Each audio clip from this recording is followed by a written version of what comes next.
everyone! Another day, another stream. Let's see if we can finish this piece today or not.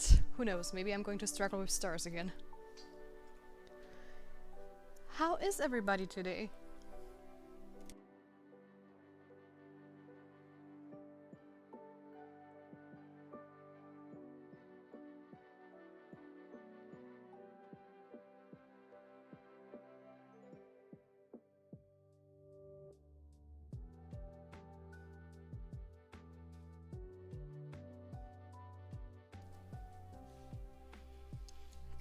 I see you guys are lurking again, which is totally fine with me.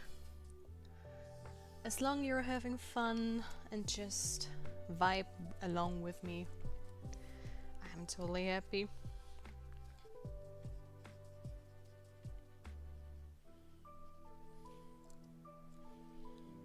By the way, if you see anything in my drawings that is kind of bothering you, please don't hesitate to tell me in the chat. Because you know how it is. Sometimes you work at a piece for like hours and hours on end and you just don't see any mistakes you make anymore. For example, the other day I actually saw that this piece over here was completely missing. I only had this ear up there, which didn't make any sense at all. I mean, I did notice it myself, but sometimes people see things I don't. Especially if they are more skilled than I am. I'm always happy to have somebody who actually... Well, I do know my shit, but I'm still not quite there yet, I would say.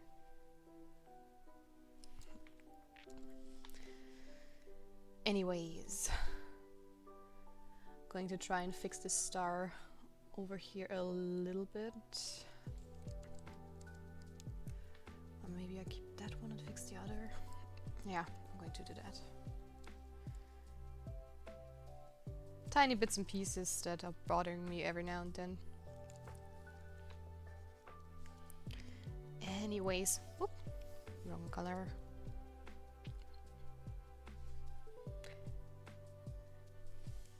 A funny thing I actually noticed yesterday is the fact that if I have active viewers that are really engaging with me and chatting, which is something I'm not used to, I get super distracted.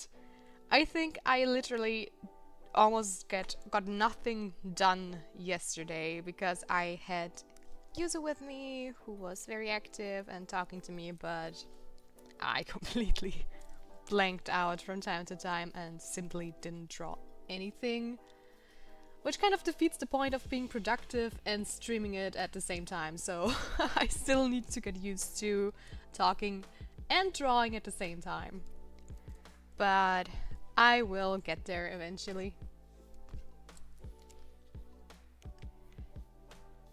I mean, this is like my 4th stream, I think.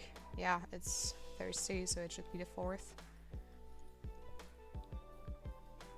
So I'm just going to practice.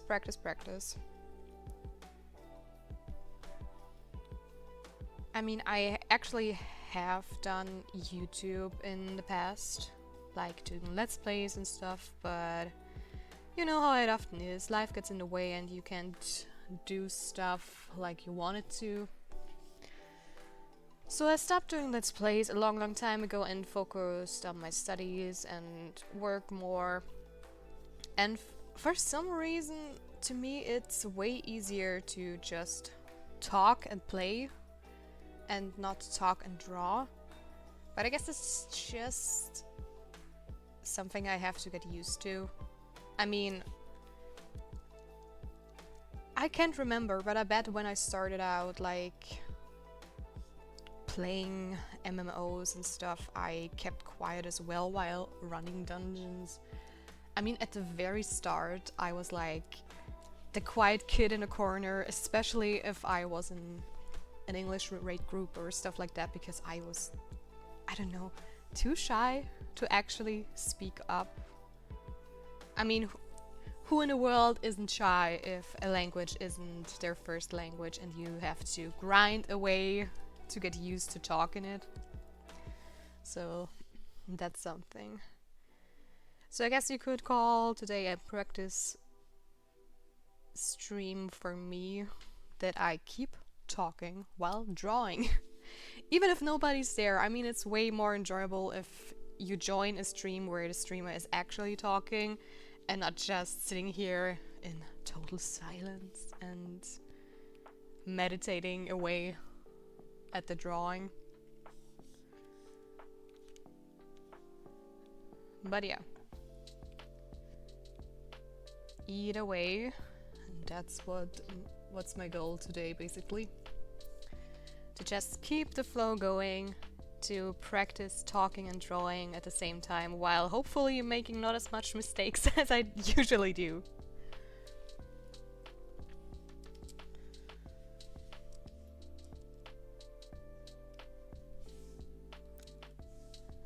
And hello to everybody who just joined our stream. We just got started for today, so I'll be happy to have you along while we keep on drawing this piece, which is going to be my future avatar, by the way, and hopefully a PNG tuber or VTuber someday in the future.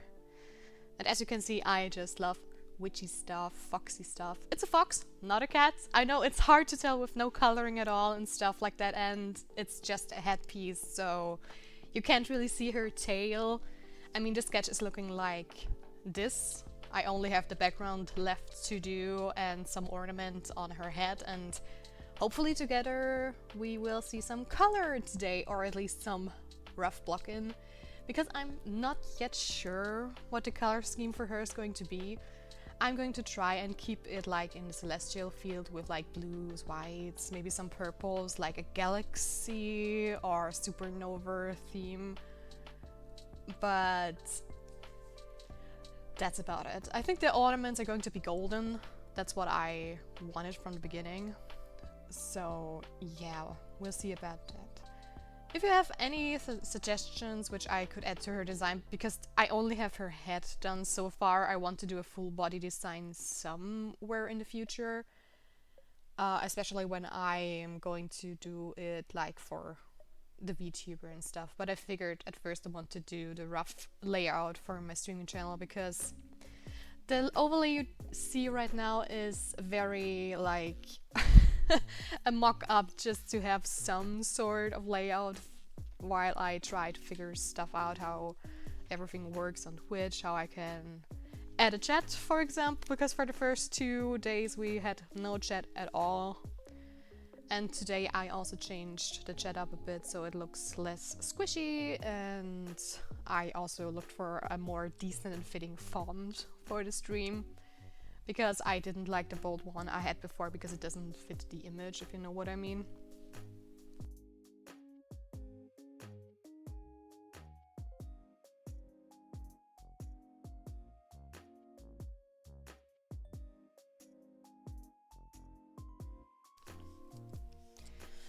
Either way,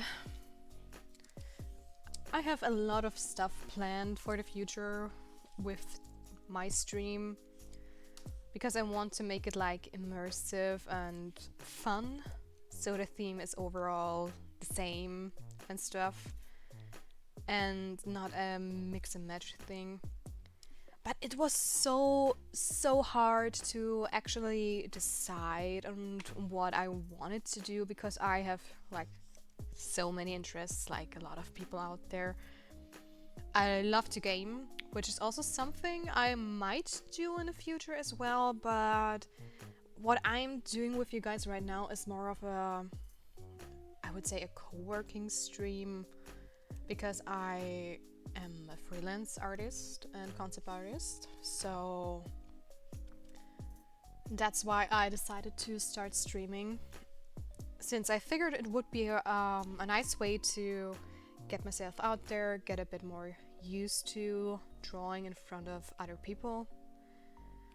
Besides, one of my dream goals would be to actually teach art around where I live, because here digital art is like a very rare thing to do, and there is no classes whatsoever. I mean, there are some available in the capital, or like other things you can do every now and then, but if I look at the prices, it's like horrendous. I've heard from people that are living like in the States or something like that, and they go to live drawing sessions every week. Whoops.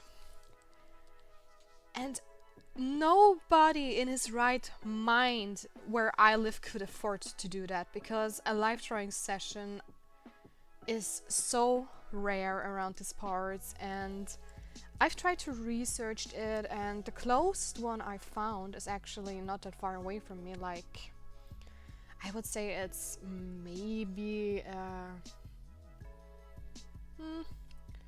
half an hour car drive there, and it costs like I don't know, 200, 400 bucks or something like that, which is insane. And this is just for a couple of hours, okay?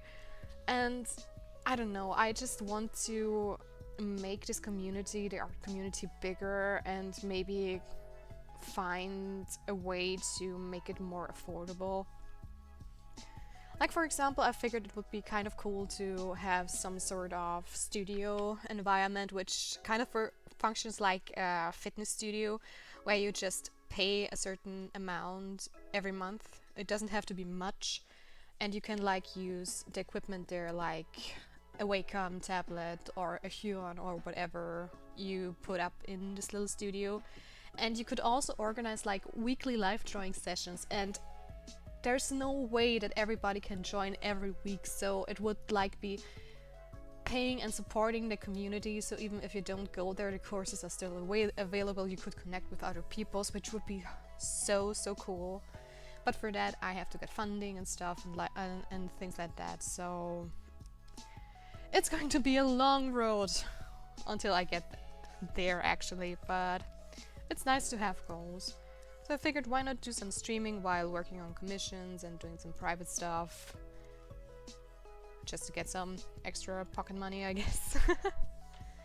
And also to actually get used to draw in front of people, because I mean, I used to draw a lot, especially in school and classes and stuff like that, and I had a lot of fun doing it, and we were all, I don't know, nobody actually cared that I drew, and I didn't mind if somebody just walked past me. But the older I grew and the more I exposed myself, I just got more and more shy to actually show my art, and that's also a reason why I thought, oh come on, why the heck not? Why don't you start streaming? Nobody cares if you actually stream or not, and people who like your art, they will stay. And that's exactly what I'm doing today, just vibing along and inviting you to tag along on my little drawing journey. Nothing more, nothing less. Do I want that like this? I think so. Yeah.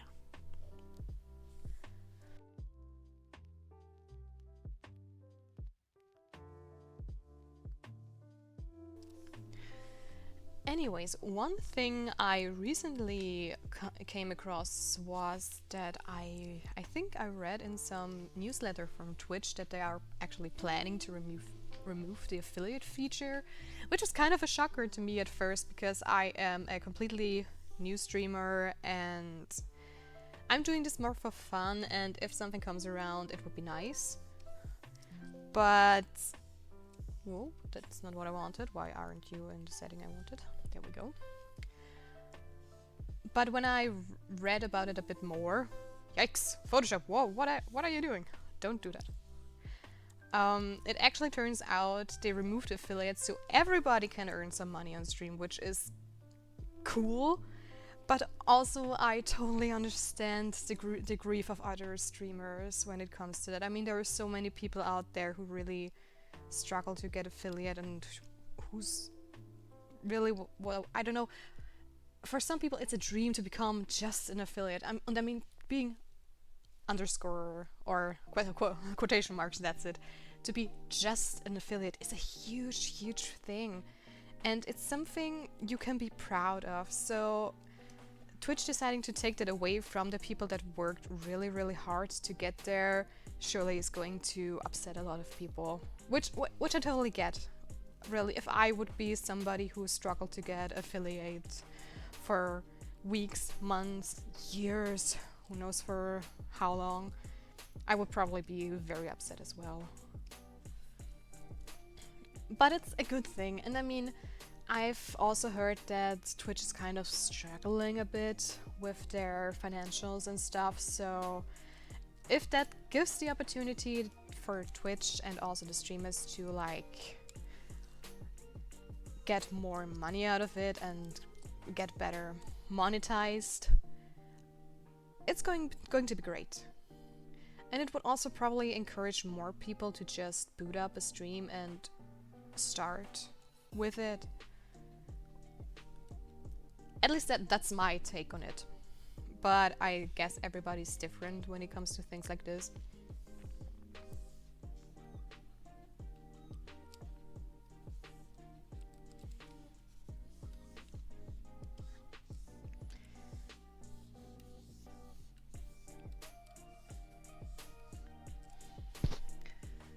Let me see, what can I tell you? Right. Currently, I have a little game I only bought recently. I had it on my wishlist for quite a while, and I was actually looking for a game to unwind a little lately, and I just figured why not buy Fields of Mystria for now. It's such an adorable game, and I used to be such a huge fan of Sailor Moon back in the days, so that is kind of a little perk there. And I figured, why not support a little indie dev with their work and just look into the game, and it is so cute. It is so freaking cute. It really has all the things I ever wanted, and I really hope to keep updating it and everything. I might be streaming it as well someday in the future when I get more used to it and feel up to streaming like after work hours. Because now I'm still at the very beginning and I only started streaming on Monday, so that was 4 days ago. And it is really exhausting to, for one, just get used to being watched. I mean, I know you guys are probably working while watching my stream, which is completely fine, but it's still such an odd thing to know that somebody just pops in and watches my stream for some unknown amount of time. And yeah, it just takes a lot of getting used to it. And I don't like what I'm doing here, actually. Let's get back to it. I need to resize the ring a bit. No, that was too far. And there we go. Oh, the earpiece is still missing.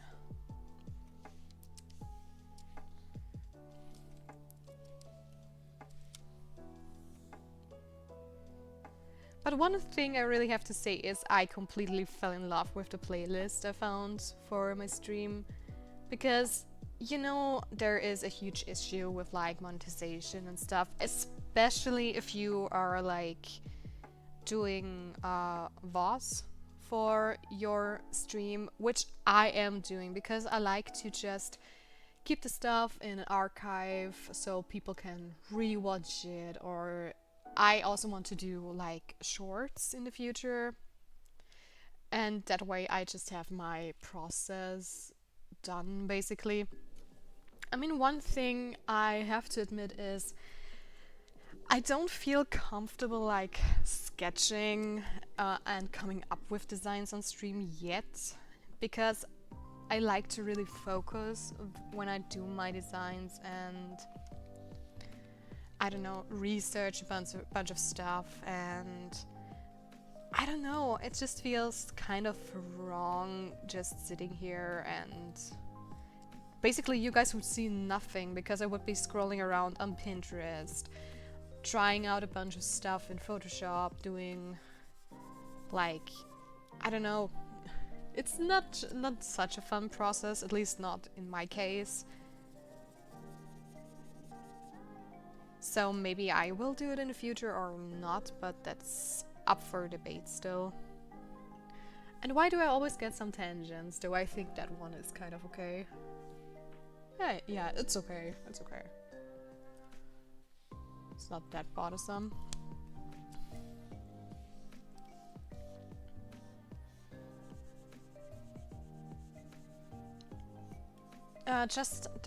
So you guys know, the recent follower part I have in my layout isn't working currently because I just put it there for a placeholder and to see how it would look like. And I still have to set it up. I'll probably do that later though. I slept in a little today because I didn't feel too well in the morning.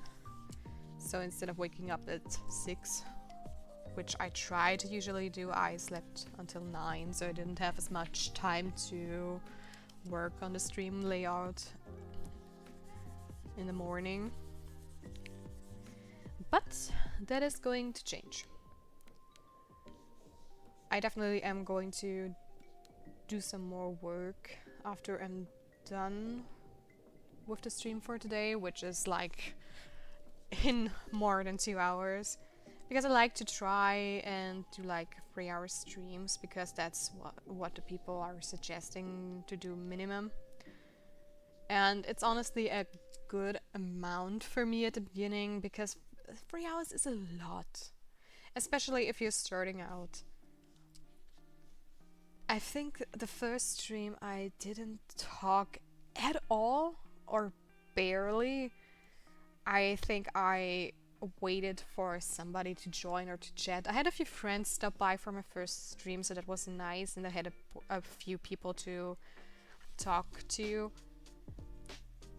But after a while, you know, all of them are working during the day most of the time, so most of them just lurked or just talked to me barely. So all I did was just sit here and draw in silence, and I figured maybe people would enjoy that if I just sit here and said nothing. But that's not the point. I want to engage with people, and if they have questions, answer them. I also want to one day, maybe in the future, if people actually are watching and want some feedback on their own work, I can give live feedback or something like that, which I would honestly enjoy a lot because I love to help people and stuff like that. So I figured I really needed to get used to talking while drawing, because what would be a live feedback if I just drew, talked, and don't say a thing? It would kind of defeat the point. So on the second day I began to kind of greet new viewers if I saw that there were people actually joining me, which was so exciting because I figured, hey, people are watching my stuff, yay! But they left almost immediately, which kind of made me sad. And this tangent is awful. Kind of fix that in a non-destructive way. And yeah, when I started greeting people, I don't know, it also felt kind of weird to just sit here, don't talk for like a lot of time. Like, I think the viewer count stayed the same for a few hours, so I barely said anything, and then for quite some time people just kept popping in and leaving again and popping in and leaving again. So I always was like, hey everybody, welcome to the stream, nice for you to join. And then I saw the viewer count go down again. Oh, hi Scott with Scotch, hello, welcome. It's nice to see you joined. You were from Red Straw Baby's stream yesterday, weren't you?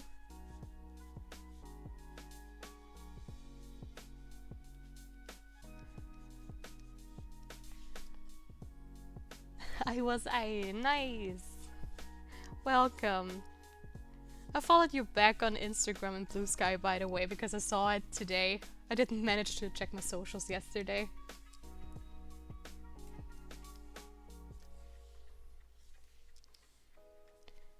You can watch me struggle while I teach myself how to draw and talk at the same time, which is kind of a pet peeve of mine. I tend to be very quiet since I only just started streaming.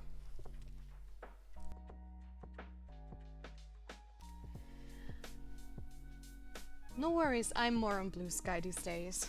Yeah, totally understandable. I think Blue Sky is actually a nice platform, especially after what happened to Twitter/X.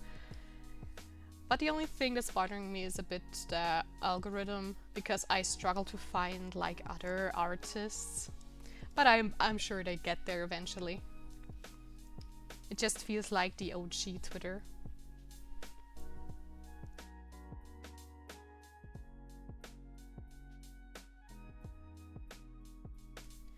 Yeah, I found it great for finding artists compared to other platforms. Totally. I think also artists are more open to like new social media and stuff. I've also been on Kara, which is a platform that is very against AI and actually protects the art you post on there, which is also an amazing platform. I mean, I'm also on DeviantArt, but that's a platform you can totally forget. It's just AI, AI, and AI.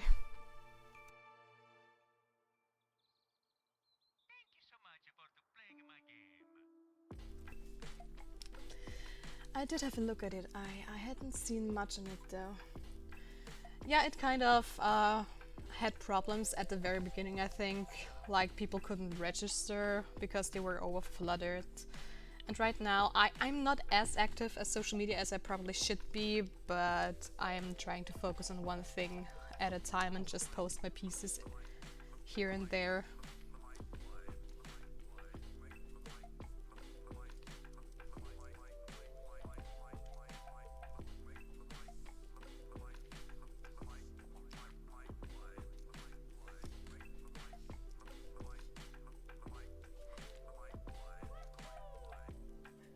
By the way, do you have any tips for me on where I should like post my commissions or open up my commissions? Because since I'm pretty new to this commission thing, I was wondering if you have any tips. Who are you drawing today? This is actually going to be my very own avatar and probably my VTuber, PNG tuber in the future. Like a fox witch with a celestial theme. So yeah, it's just a personal work and an OC.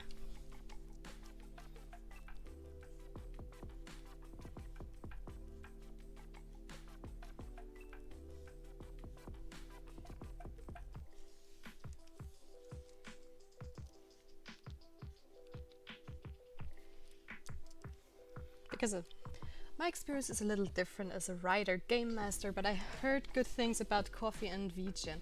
Oh, vegan I don't know about. Coffee is something I have on my bucket list actually. And it's so cool that you're a writer and a game master. I actually also play Dungeons and Dragons with a bunch of friends.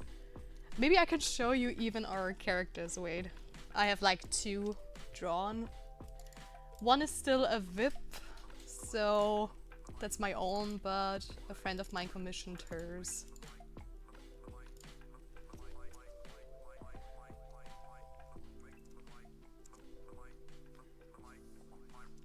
Let's see if I can copy it in really quickly. No.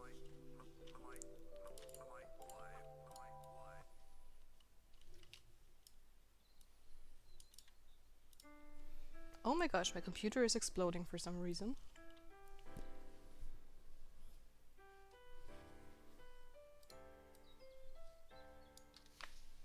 There we go.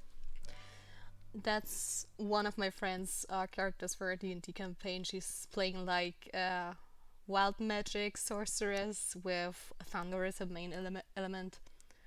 I play Pathfinder personally, as well as Chronicles of Darkness, which is kinda like Vampire the Masquerade, but with more creatures you can play as.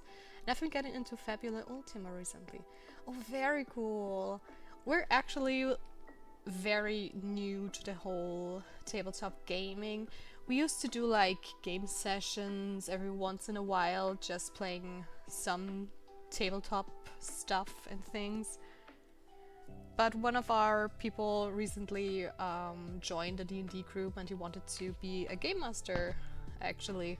So he asked us if we wanted to join, and ever since we're hooked in a necromancy D&D campaign. But you can tell that we're all new to it because it's like the role-playing aspect is it's kind of hard.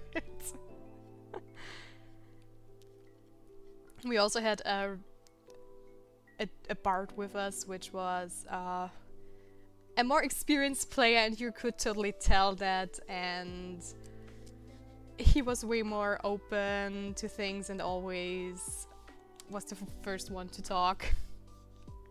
Very charismatic. It really helped to get us out of our shells, though.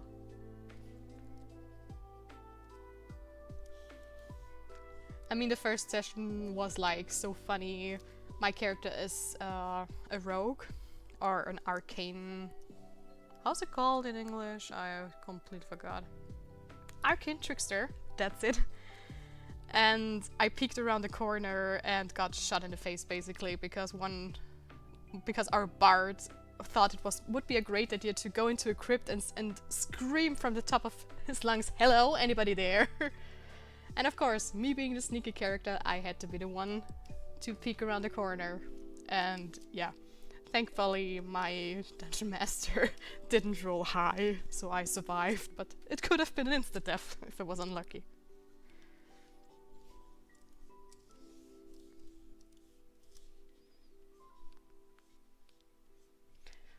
How long are you playing, by the way? Or being a game master? For the sake of folks like myself who commission a lot of artists, I definitely suggest putting together a price sheet and posting that on your socials once you figured out payment platform. I know PayPal has a way to send invoices, which is good. A little over 10 years. Wow, that's insane. Professional for the last 3. Oh, professional. Do we have like a YouTube channel or something like that? I would love to take a look at it.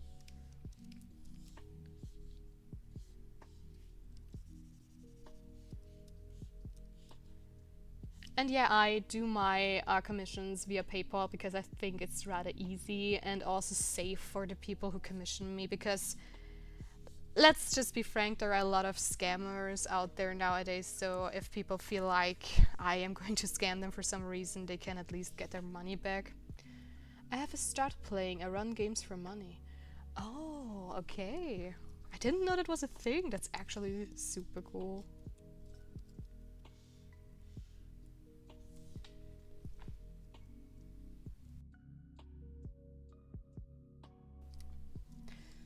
But yeah, I kind of have a price sheet for a few commissions I did in the past. I am actually a game designer and an animation diploma girl, so I can do like stuff in Unreal and things.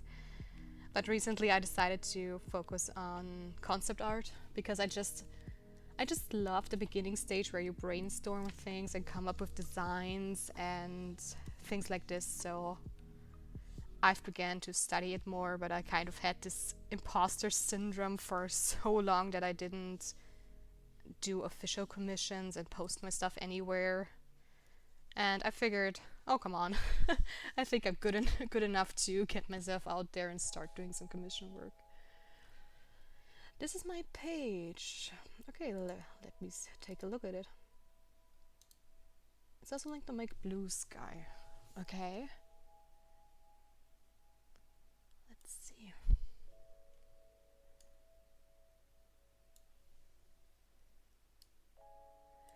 I definitely need to set up an overlay where I can like show my full screen, because right now I'm just sharing my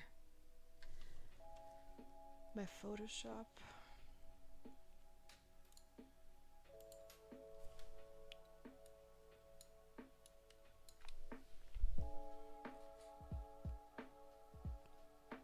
That's actually really cool.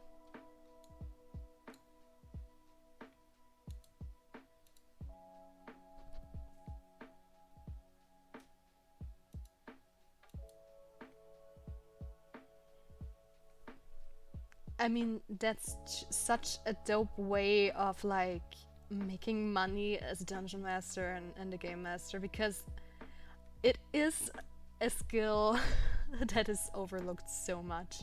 Like being able to pull your people into a story and guide them along without roller coastering them is insane, and it's so much work to be a dungeon master or game master in that fact. I tried to do it as well in the past, but when I noticed how much time it actually needed to be able to do game master, I found out that I just don't have the time to fit in my schedule. So I'm so happy that somebody else decided to pick up the pen and be the game master for our little group. Oh, for sure, I run 3 public tables, a few private tables monthly, one shot, and community center club twice a month. Wow, that's crazy. You definitely found your calling with that one.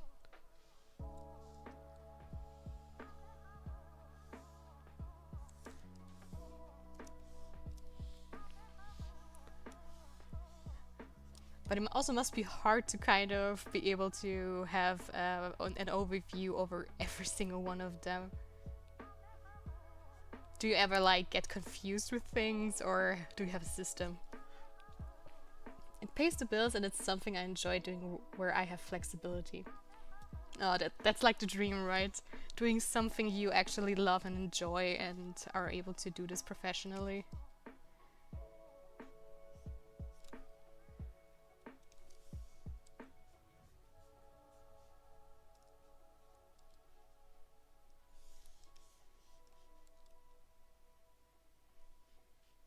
I mean, back in the days, I really wanted to be like a YouTuber, a streamer, but I hate the backseat gaming actually.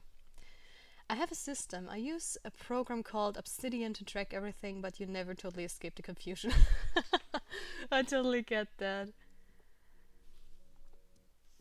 Especially, I don't know if you run similar stories sometimes. I bet that's the hardest part. If people are playing similar roles as well, jeez.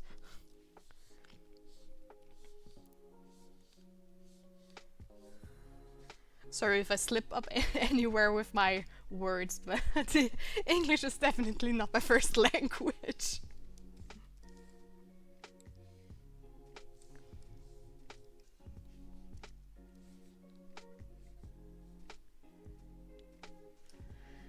Oh, will you look at that?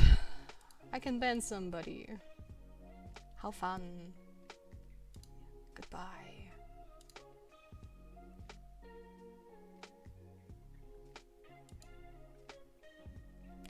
Yep, right now I have 3 different campaigns that have a nature-themed arc at the moment. Oh gosh.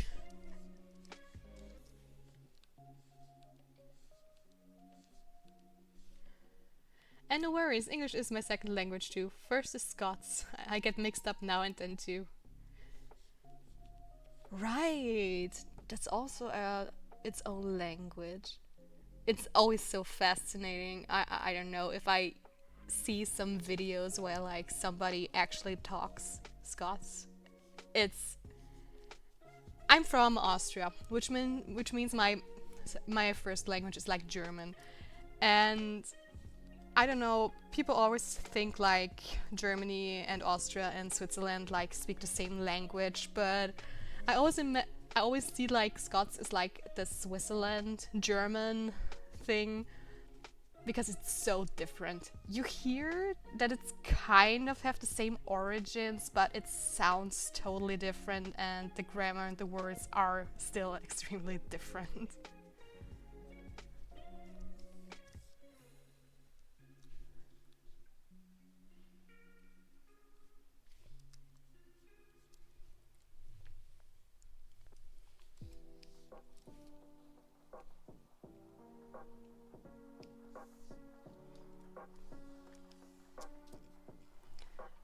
But I have a fun question for you for being a game master as well. What exactly is like the most annoying type of player? Because I think every dungeon master has its own nemesis, and I bet you've met like player 0 or like, ah, not again. Scots has a name, same ancestor as English, but the vocabulary and rules differ widely from English. I started English in school. Yeah, that's what I figured. It's like with the Switzerland. Sorry that I compared it to. It's just I know the language there a little bit better and relations, but I totally get it. It sounds so wild. Like you don't hear Scots a lot. At least I didn't, and I sadly never met somebody who actually talks it. I just see it on some TikTok memes, like I don't know. But I love actually songs that use Scots. It sounds so strangely mythical somehow. So a huge fan.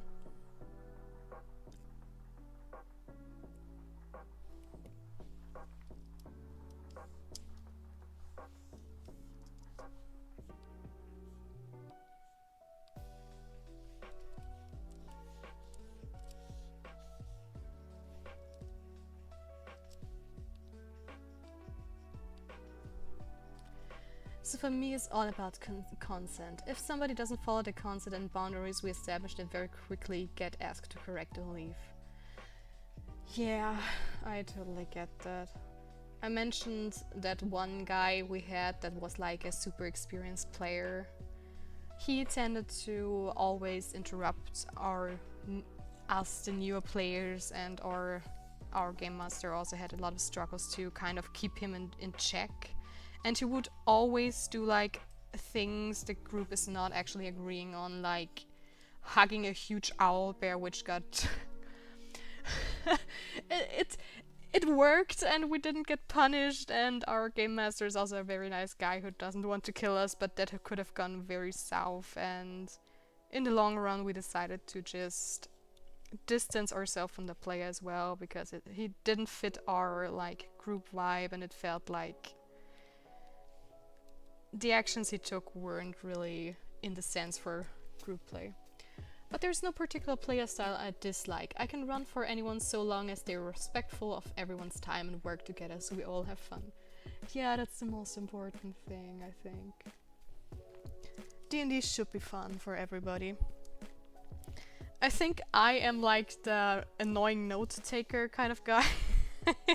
I have like my little remarkable, and I just scribble down anything that is a bit important, because I like to remember names from NPCs and stuff, and it's almost impossible if you don't write them down and things. So I am also the one that always has to do kind of the recap and jump in with things. I love note takers, the same as paper regularly. Yeah, my dungeon master came up with some sort of plant lately, which was used for a poison for a corpse we found, and he made the skill check so high that like 17 or 18, and we don't really have a herbalist on our team. And someone of us rolled a net 20. So he came up with a silly name for the plant on the spot, because he never would have thought to reveal the actual poison. And I wrote that down, and like in the next session we were like, yeah, and what is with this and that root? It's called like this and that. And my dungeon master was like, wait, did I really say that? Yeah, you did. Oh, thank God you wrote that down, because I didn't.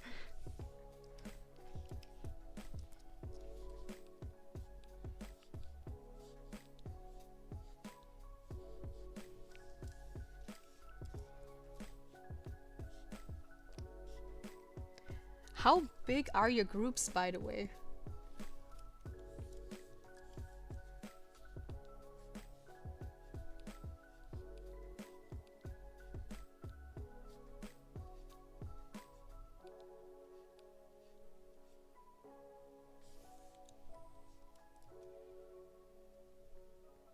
Anywhere from 2 to 6 players. Okay, 6 is crazy, because that's what we started out with. And it was like, I think the biggest issue we had was like the balancing for the fights, because like I told you, our DM was completely new, and I think 6 players is crazy for the beginning. I prefer 4 to 5.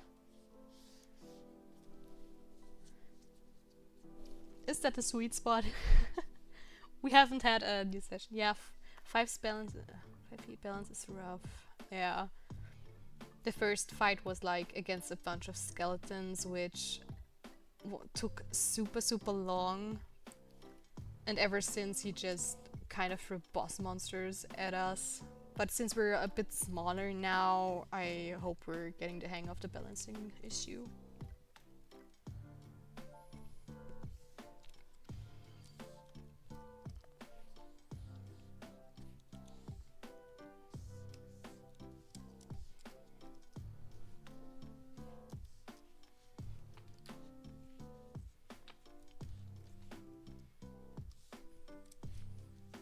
I mean, we are also planning on maybe getting a table with like a screen in the middle so we can really do maps and stuff, because right now we have nothing and a lot of time gets wasted because our dungeon master has to explain over and over again where we stand and stuff like that, so we're currently trying to find a solution for this. 5e can be really difficult to run as a GM because of its problems with game balance. Yeah.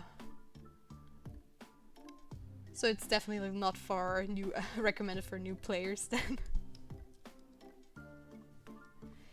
I mean, it's a lot of fun with 6 people because there's always some kind of action stuff, but it's also very hard to just get used to it if everybody else is talking and we have a few shy people on the table as well and they didn't want to speak up.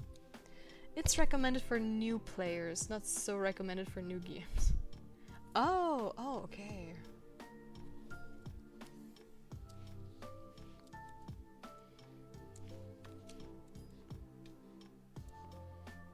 But that makes sense, yeah.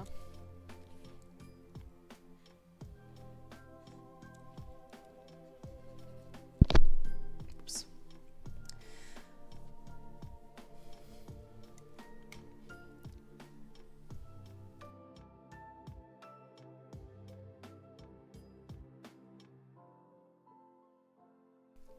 Oh.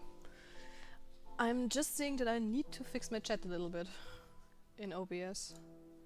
Because that thing is going overboard.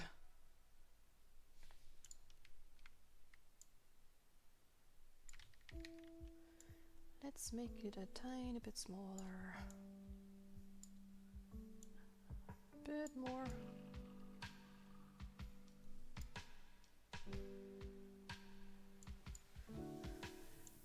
Still a bit more.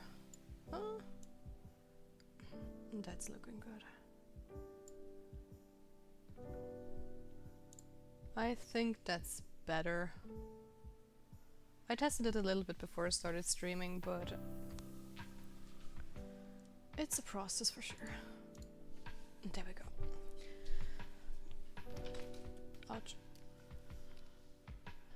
It's easy to learn, harder to master. Other games are harder to learn and easier to master, about even either side. It really depends what game is right for your group. Yeah. We're still figuring that out ourselves. What's like the, I don't know, ideal thing for us. Because I've watched a lot of like D&D videos like from German YouTube channels or pen and paper adventures and stuff like that, and also like a few episodes from outside Xbox, I think, and like, oh no, Critical Role and things like this, and everybody is different, and we're still trying to figure out, are we more like a role-playing kind of table, a fighting kind of table? Are we more technical or free-spirited? I recommend trying as many different games as you can to see what you like. Yeah, we're totally planned it. We want to finish this adventure and maybe... we're thinking about maybe doing some like Harry Potter themed roleplay in the future, because I think like 90% of our table are huge Potterheads, so that would be fun as well. We also found like some pre-made rulebook on the internet. to see if that's going to work. And we also want to do some one-shots as well for some systems, just to see if that system is something for us or not.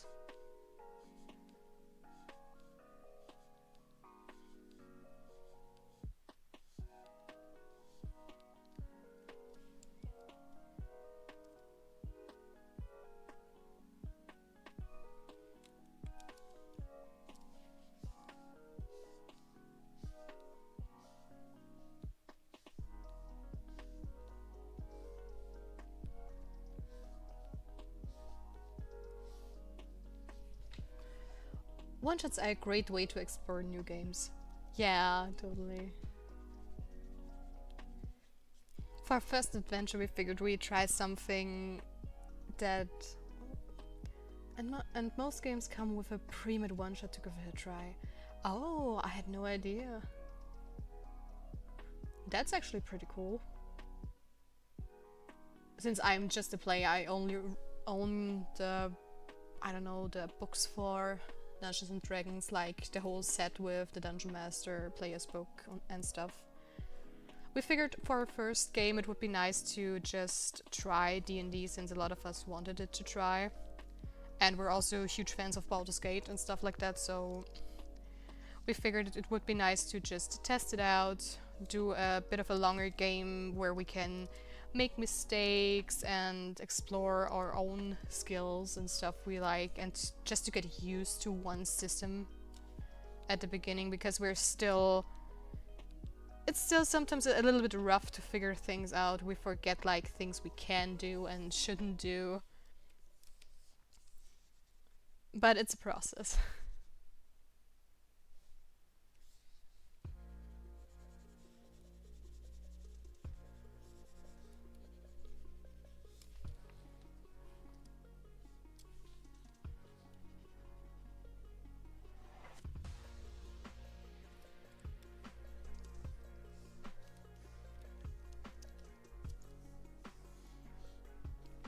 A heads up, some of the books that have been released over the years have overcomplicated 5e quite a bit, so you're best off just sticking with the basics at least until you learn the game. Yeah, I totally agree with that. We didn't, for D&D, we just started with the absolute basic system. We didn't go for any expansions, we're just exploring the first few things, and I mean, we started at level 3, because it's like this sweet spot in D&D, I'm sure you know that, where you can choose your subclass and you have a few more skills already, but some of our players are extremely overwhelmed, since some classes like the druid has so many spells. And for a new player that also has never played Baldur's Gate, I mean, still two totally different things from the actual D&D thing to Baldur's Gate, but you kind of have the... you know a bit of D&D if you played Baldur's Gate. You know a lot of spells, you know kind of what you're doing, you know the classes up a little bit. But for our completely new players who had no experience whatsoever, we're still struggling. But I think almost every one of us has like a player's handbook, so we always take the time to answer questions and be sure everybody's on the same page.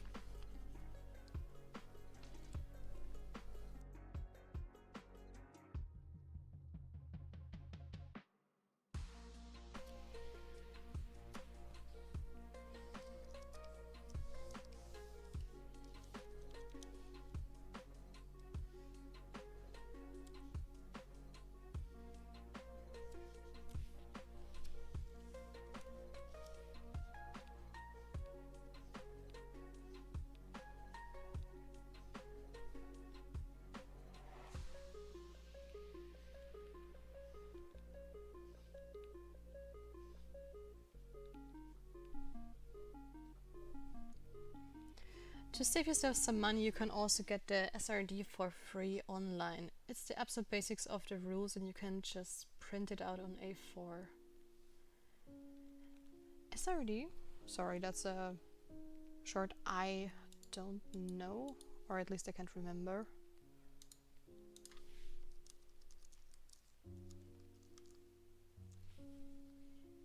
Oh, system reference document. Yeah, we use that to create our character sheets. System reference document. It's the basic rules for the game they released for free. Yeah, yeah. No, I know that from D&D and Beyond. Yeah, I just wasn't sure what SRD actually means. Yeah, that stuff is actually pretty cool. It saved us so much time. I think without that we would have been completely lost. And I think our Dungeon Master even bought all of the expansions just for future references and stuff, and he made our character sheets so we didn't have to like invest money in it.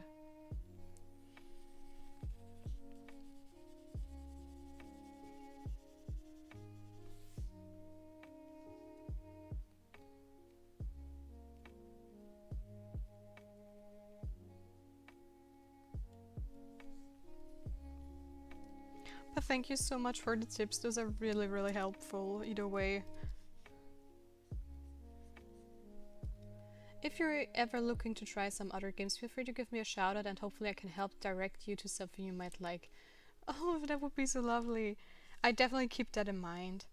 Right now I'm kind of busy with a lot of stuff IRL and we're struggling to even find days where we can do our campaign.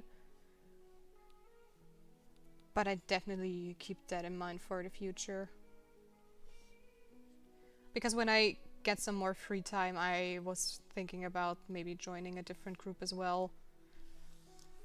Just to see how other dungeon masters are doing their stuff and I don't know, just to explore a little bit.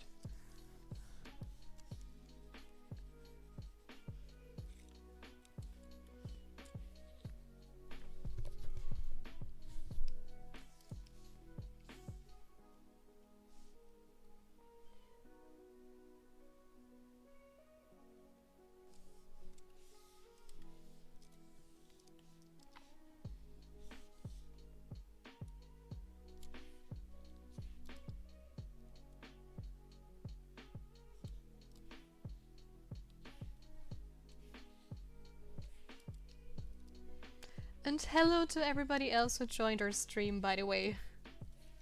I've been so distracted that I didn't notice that we've become a few more people here.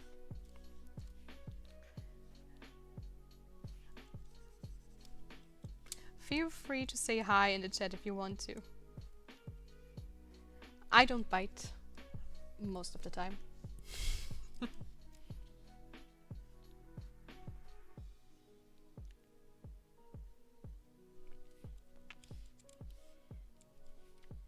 So I guess all the stuff you're commissioning is actually for your D&D campaigns.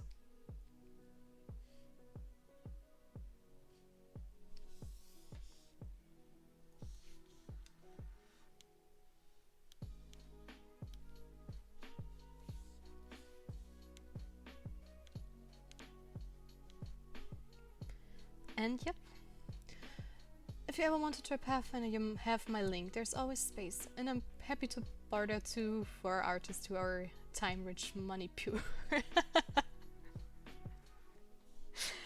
Yeah, I think I basically also fit in that category right now.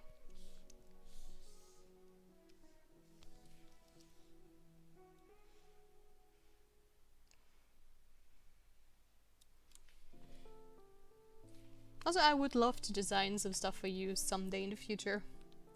I also enjoy doing props a lot, so... Any players who stick for a few months get a free portrait as a thank you. Aw, that's super cute. That's a great idea.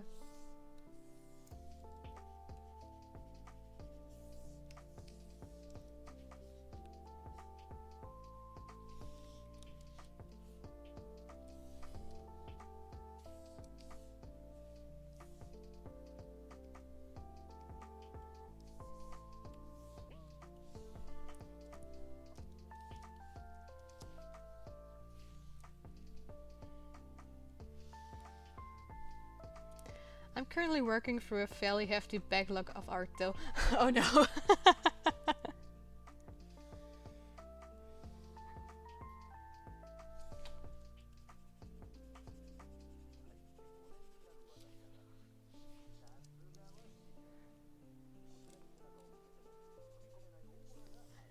That comes with the popularity, it seems. You're too good for your own good as a dungeon master, it seems.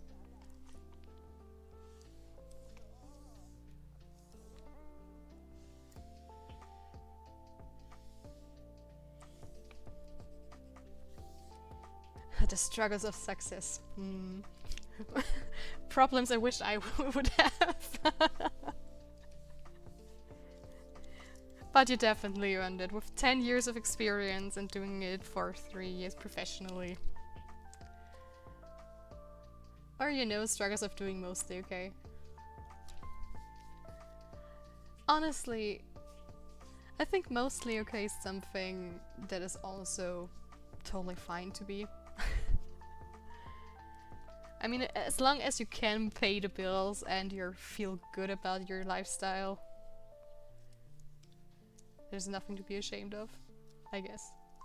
Because I've been there, I've worked for like in retail, let's say, and I knew it's not for me. It's like you feel stuck and bored and people don't know what you're worth. So work like that is definitely more fulfilling in life than just doing like corporate stuff and things like this. I mean, I'm not talking for everybody here, but at least for me, art is definitely more enjoyable.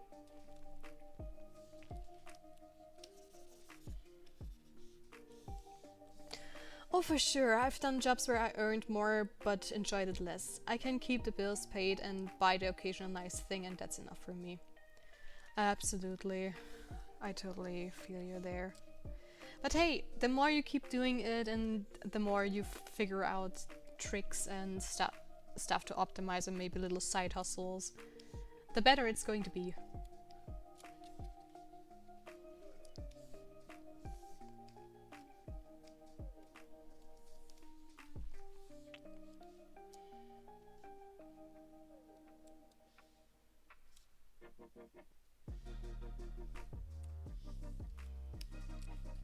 I mean, for me, it's right now such an amazing thing that you can do Game Master as a profession. That's mind blowing and such a cool thing to do. I have recently been trying to break more into events and conventions as a way to get some extra money here and there. That's an amazing idea, actually. And I bet you can also kind of monetize yourself there and make more connections. I mean, networking is such a huge part of doing things like this, after all.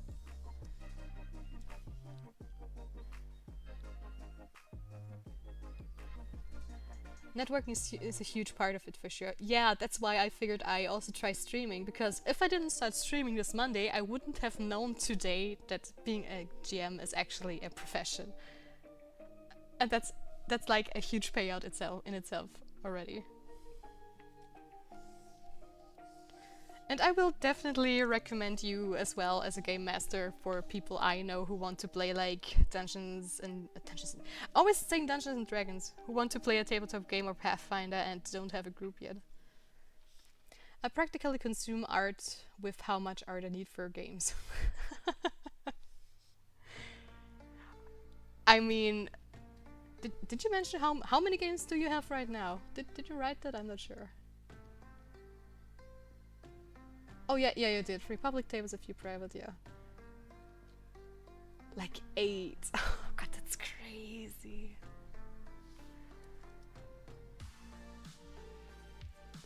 Yeah, that gets out of hand really quickly.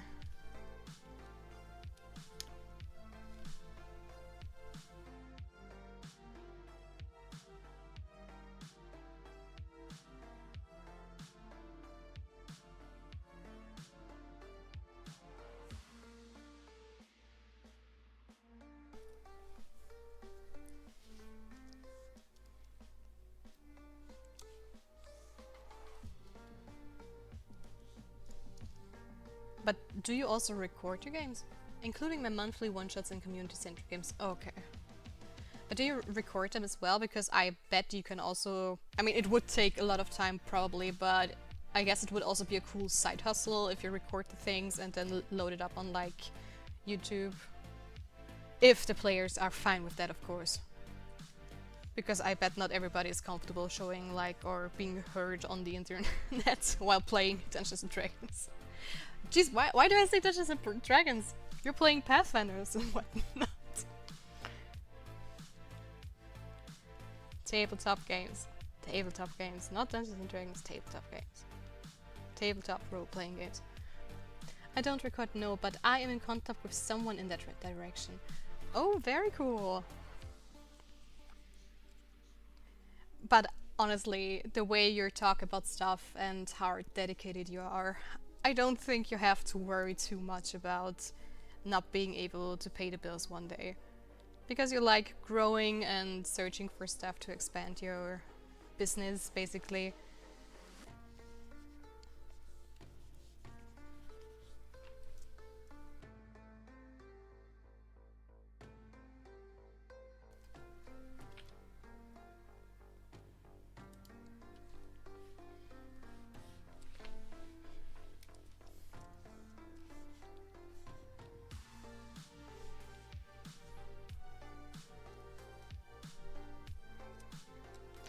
A lot of my players have anxiety or other reasons they don't want to be recorded or streamed. I'm open to it, but it's not currently one of the cards. On the cards, well. Yeah, I get that. I was also thinking of maybe recording our sessions just for fun, not to upload them because I figured it would be a nice memory to look back to. But I'm also a bit shy, especially since it's like our first campaign and it's so weird and also a lot of work. I mean, I've seen like the setup you have to do if you're like sitting on a table and record everybody. I specifically advertise as a safe space for queer and disabled people, being a queer disabled person myself. Oh, hey, that's so cool. I mean, not queer and being disabled, of course, that sounds kind of weird, but it's cool that you're really doing this to make a safe space for people. Because I think it's so much harder to do things like that. I've actually worked at a oh gosh, I don't have a proper word for it in English right now, but like a disabled center where, you know, people go there and work there to like build stuff, cook stuff, and just interact with each other. And I still remember how shy everybody was, and they always felt like they're being judged. And I don't know, it hurts my heart always, because honestly, those are some of the sweetest people I've ever met in my life. I still remember when I left there, everybody was like crying and hugging me and telling me not to go, but it was just like a little internship and I wasn't meant to stay there forever. And it was like one of the hardest things to do.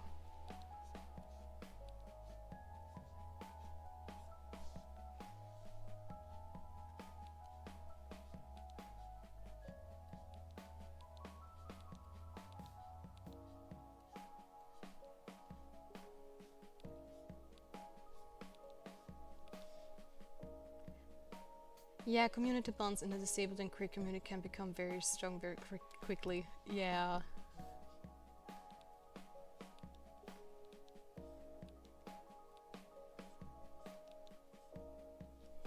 But like I said, that's an amazing thing to do.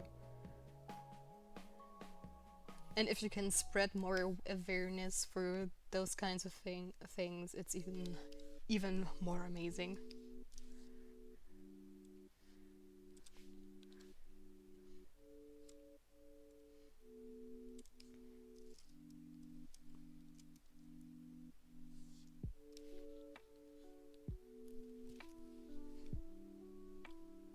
Be right back. just grabbing a glass of water from the kitchen.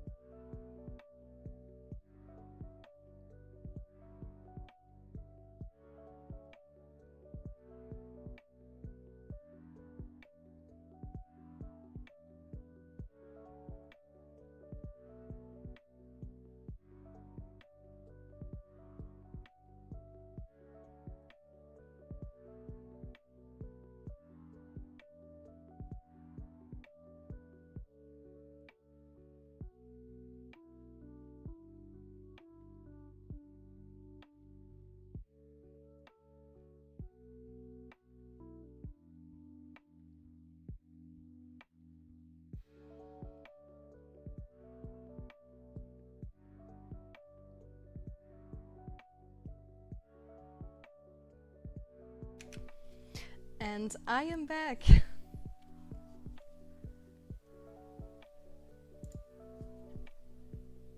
I definitely need to fill up my water bottle before I'm doing a stream, because all the talking makes me very thirsty actually.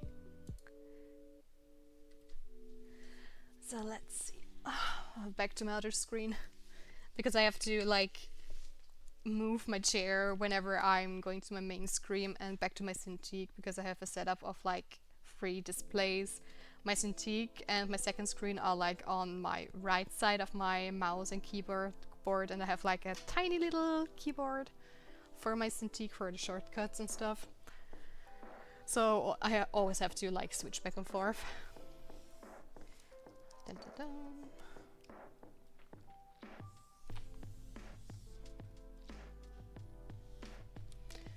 Oh yeah, I also recommend tea with honey. I'm talking constantly for work, important to stay hydrated. Yeah, totally. I definitely need to do something for my voice. I mean, yesterday and today I like the first streams I really talk more, and talking for like 3 hours straight, I notice it's like kind of straining my voice, but I also was sick on the weekend, so that might be also an issue. But tea with honey sounds actually very great. Maybe I do that next time. Also, I don't recommend sparkling water while streaming. That's causing different kind of issues when you talk a lot.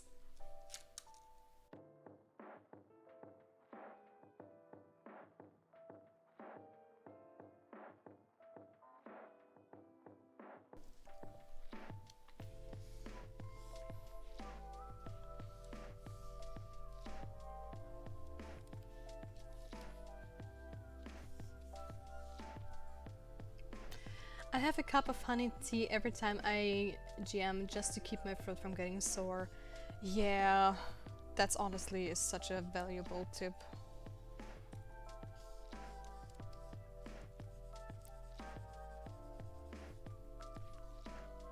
Is there a difference if it's warm or cold?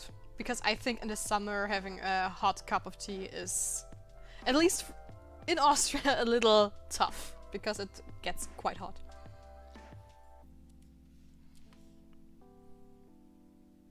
Oh, hot tea ideally. No, not for the summer. But right now it's definitely manageable. But with like 40 degrees. But to be fair, during summertime, it's probably like not as common that your throat gets super sore, since winter and spring and fall are like the seasons where you get sick anyways. Thankfully it doesn't get that hot here. Yeah, I bet. I mean, generally like England, Ireland and Scotland are like famous for being rather cold and rainy. But I would love to visit one day, because I mean the scenery and everything is just gorgeous. I have the Alps right around the corner here. I'm not living in the Alps, but it's like, I would say half an hour away from here to the, and maybe 14 minutes or one. How far is it from here? I don't know. I would say an hour to the next mountain lake. and I just love epic nature.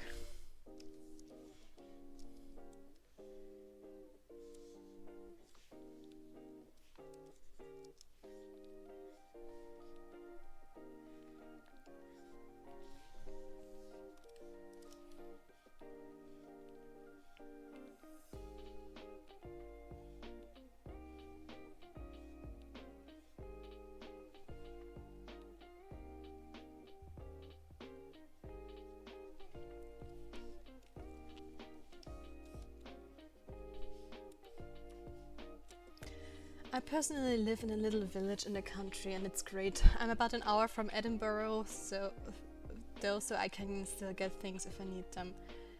That's honestly, I think this is like the sweet spot to live. I also live like in a village, and I think I'm like 40 minutes if I go like with the highway to Vienna, or maybe an hour. It's really not that far. And I personally, I grew up on the countryside, then moved to the city, and now I'm back. And while I love the comfort of like living in the city, I enjoy the countryside so much more. Especially when it's like extremely warm. I grew up in the city, moved back to the country, and cannot imagine moving back. Moved to the country. Yeah. So you grew up in the city and moved out. That's also cool. The funny thing is, I don't know, I know a few people who like moved to the countryside from the city, but they hate it for some reason. Because like, if you can't live without your delivered pizza, okay, fine, then the countryside is not for you. At least in most villages there is not a pizza delivery service. Those people are strange and incorrect. I'm totally with you there.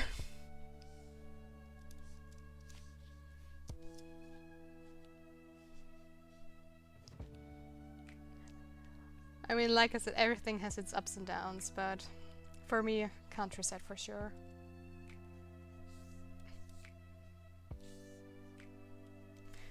Do I have to say, as an artist and stuff, it's definitely easier if you live in the city.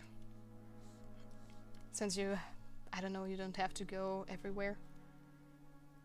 Thankfully my village is big enough that we do have a decent retail street. But it is just 1 or 2 streets. Oh, okay, that's cool. We don't have it here actually. We have like one little grocery store, but there is like a bigger village, I don't know, 5 minutes away. We can see it if we go out, basically. So we have like everything we need there, and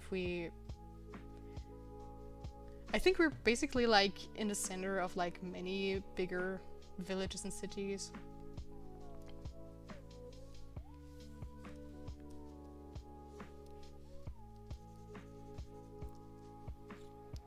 But honestly, I wouldn't want to live in like a place where you had to, I don't know, drive for like, I don't know, an hour just to get your groceries. Because that would be insane to me as well. That's like so secluded, which I wouldn't feel comfortable. I can get 90% of what I need in the village, the remaining 10% I get delivered or go into the city.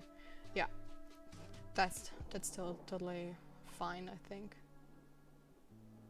For me it's like, I could get everything in like 10 to 15 minutes, I would say maybe 20. And everything else is like so specific that you have to order it or go to like a specific shop to get it, like a specialist or something like that. But I know people that live like in such secluded places they don't have a grocery store anywhere near them, and that's something I really don't enjoy. Because I don't want to spend most of my day just go grocery shopping for like 1 hour drive there and 1 hour drive back.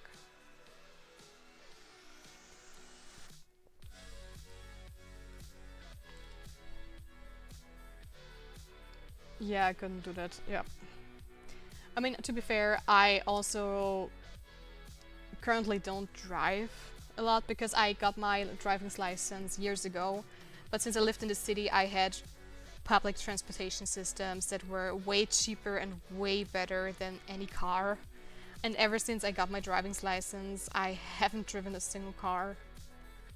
I think maybe twice or something, so I kind of am a bit scared of driving, if that makes sense. But since I've moved back out of to the countryside, I am now trying to get back into it, especially since spring is around the corner right now. So that's on my bucket list. Because not having a car out here is like you're very dependent on someone who actually can drive. And I hate to be this dependent on other people. For one, I don't have a car, so being able to get everything in walking distance or by getting the train into the city is fine. I'm looking to get a motorbike though, just for a bit of extra mobility. Oh, okay, you don't have a car. This is like a city people issue with us, right? I mean, you also said you moved from the city to the countryside. This is something like in the city you can get around without a car just fine. But once you're out, like outside of the city, it's like you need a freaking car to do your stuff. I mean, you don't have any idea. My dad is like a country guy to the boot, yeah?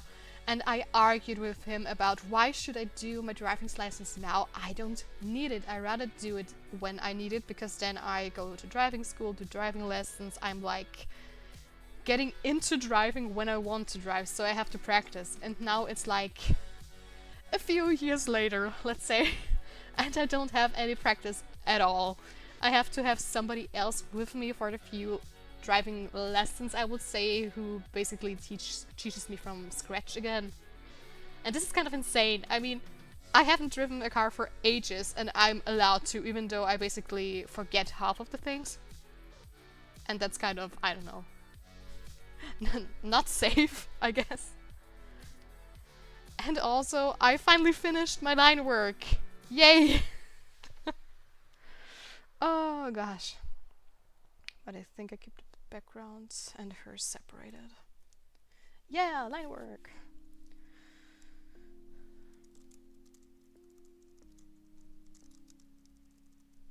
Gosh, I can't type on my teeny tiny keyboard.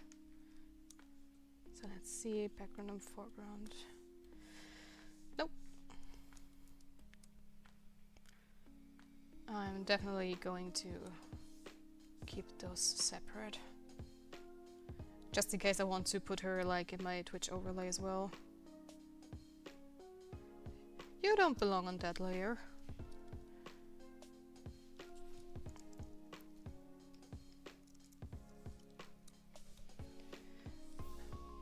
There we go.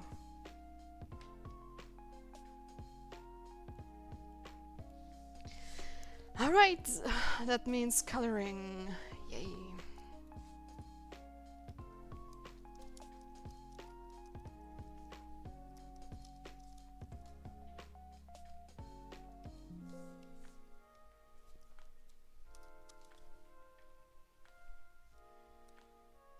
I hope you don't hear my keyboard, because I noticed that my microphone is not really filtering stuff properly. Still have to look into that as well, so you don't hear me clicking and tapping all the time.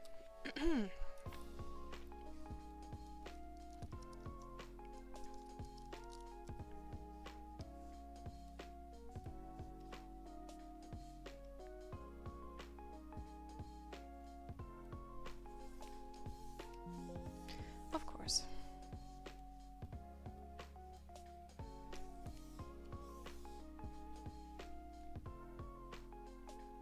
I think it slightly comes through, but I've got a more professional audio setup than most.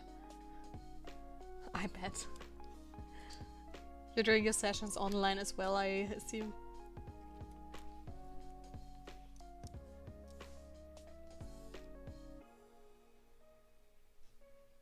Most of them, yeah. Yeah, then I bet you have a better setup than I have. I mean, I do have a Rode microphone and mixing, an audio mixer. I don't know how it's called right now. Okay, staring at it doesn't help it. But yeah. But I can't use my Rode because like I have to switch between my screens and I still have to figure out a setup where I can like put my Rode at a spot where I can use it at my tablet and at my basically gaming side of my computer. And currently I don't have a solution for that. So it's my simple gaming headphones.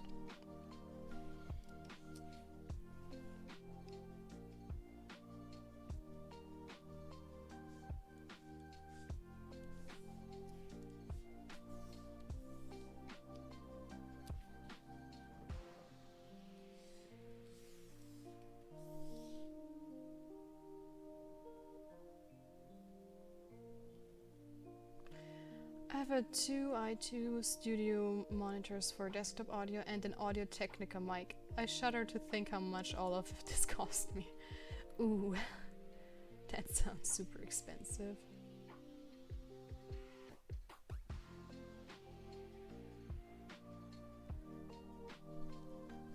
I mean, my complete setup with everything I have going on right now is also way too expensive. But it's just... I don't know, I gathered it through the years. The whole setup has been a pretty penny, definitely. I mean, if you work on your computer from home full-time as a professional, there is no way around it, actually.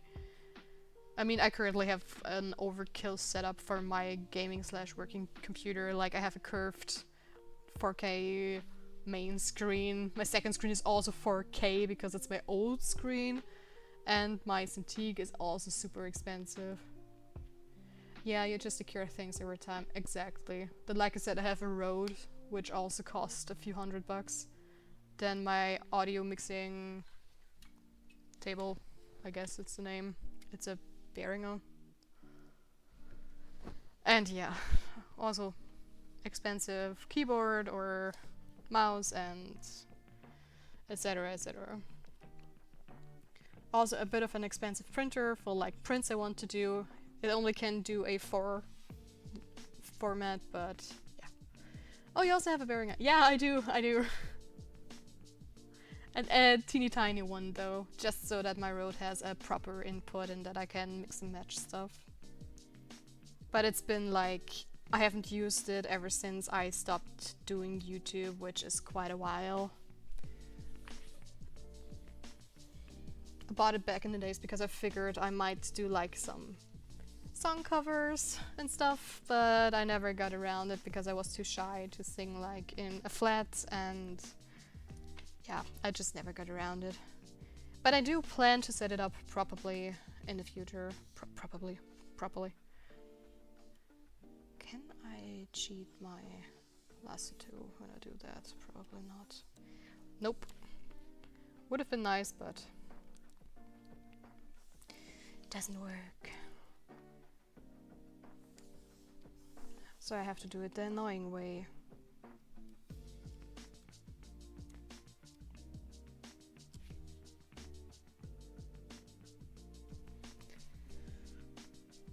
I have the Euphoria UMC 202 HD and a pair of studio monitors. The audio setup alone was a few $100 all in. Yeah, definitely.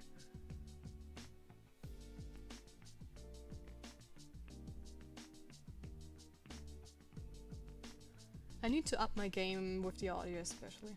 Absolutely worth it though. I bet.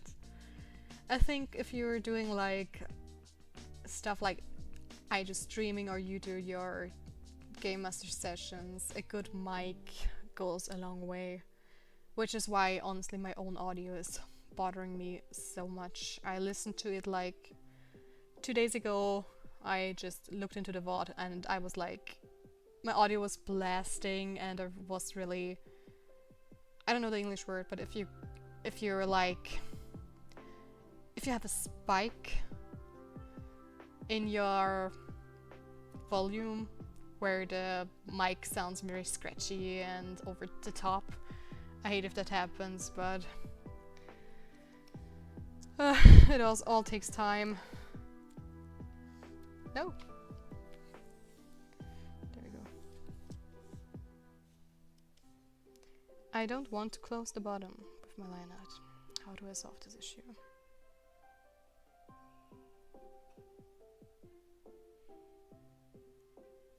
I guess I'm just doing it by hand.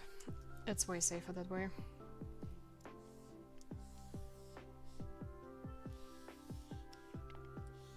Yeah, Spiker Peak. Okay, got it.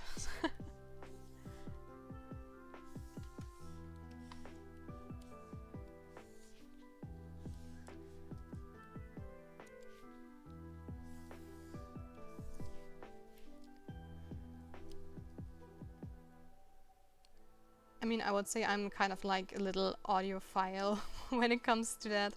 I just love it when people have like very good audio setups. It's so much more satisfying to listen to, and it makes the quality of everything so much better.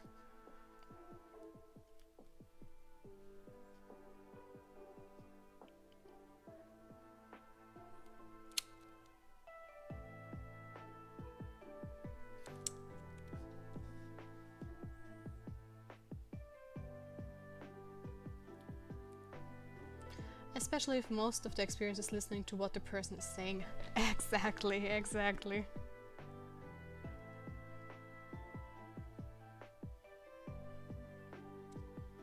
I mean, especially with like Game Master stuff and streamers and YouTubers, singers, storytellers.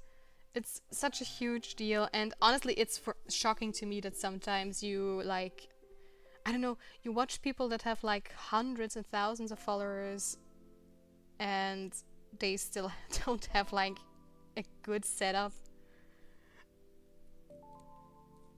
But everybody has their own like little pet peeves they take care of and look at.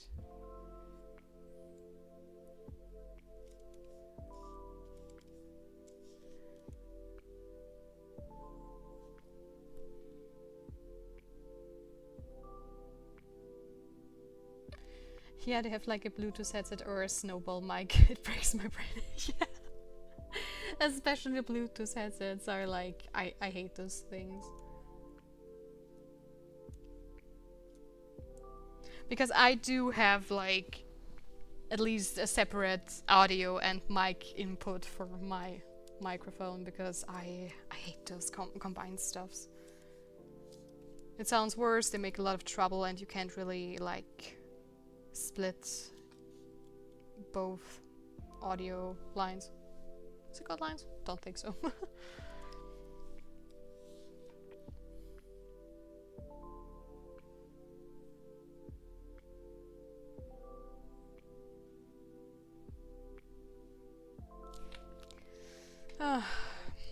Currently trying to figure out how I want to do this, since I have an open lineart and not a closed one.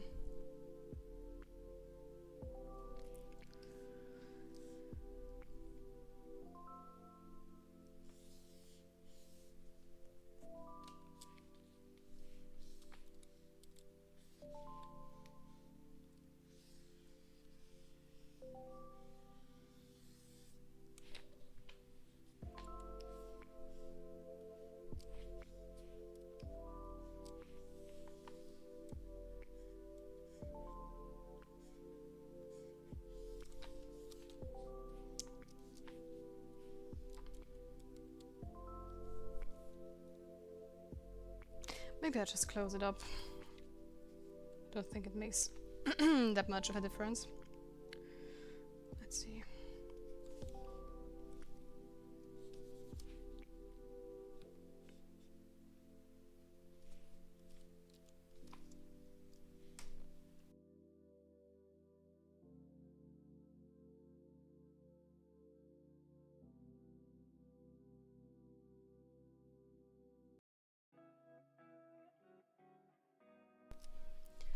I probably break some people's brains though, because I have this fancy setup, but I prefer to use basic earbuds for listening when I game. For good reason though. I'm at the computer for multiple hours a day, and wearing a heavy headset gets uncomfortable. Oh really? Okay, that's kind of crazy. You broke my brain just now, but I totally get it. I mean, some headphones are just like so uncomfortable to wear. I mean, I'm kind of lucky. I have a lot of fluffy, wavy hair like my little witch character here, so I guess that's like a good cushioning. But it's at some days, especially if I have like a headache, I can't sit on my computer for hours on end because it's just like it hurts. Plus, if I have like earrings in, it also pushes them into my skin and makes me feel uncomfortable as well. But if I like am hyper focusing, I love like to use in ears because then I don't hear any sound from outside. So yeah.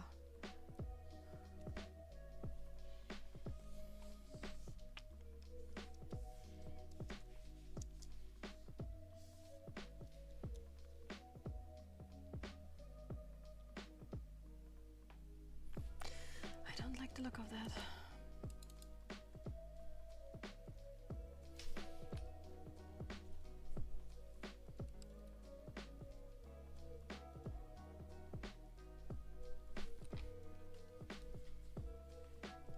I have long curly hair, but there is a point where the good quality headsets just get too heavy to wear. If I'm just relaxing, I use my studio monitors though. Okay.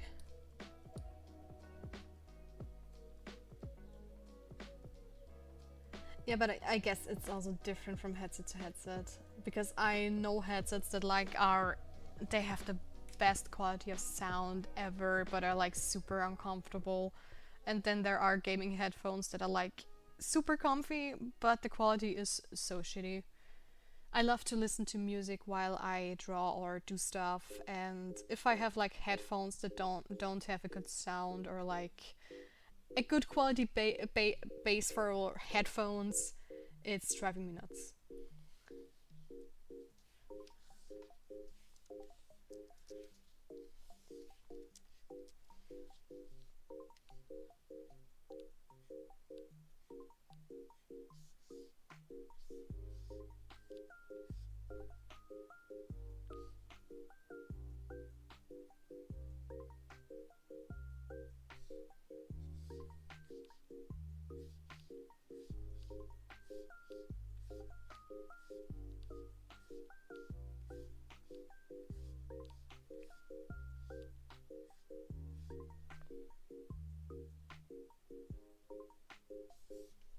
I'm just testing out some things, so don't mind me.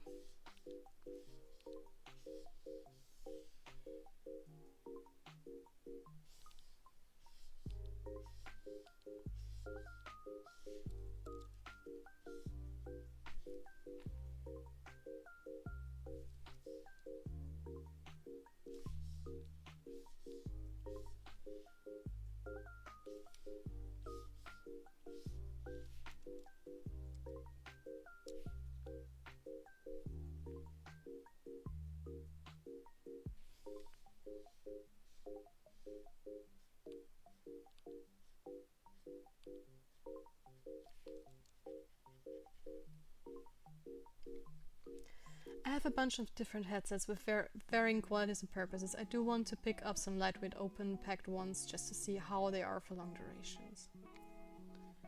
Open backed ones. Oh! I know someone who has some open back ones, but they can be a bit annoying. I don't know if you're like alone in a room or like in an office, they are really comfortable apparently, and if somebody like comes in, you hear it and stuff like that. But if you like want to really focus hard, they tend to be a bit distracting. Plus, in my case, it also, as far as I know, everybody else that's in the room with you can hear your audio quite a bit because of the open backs.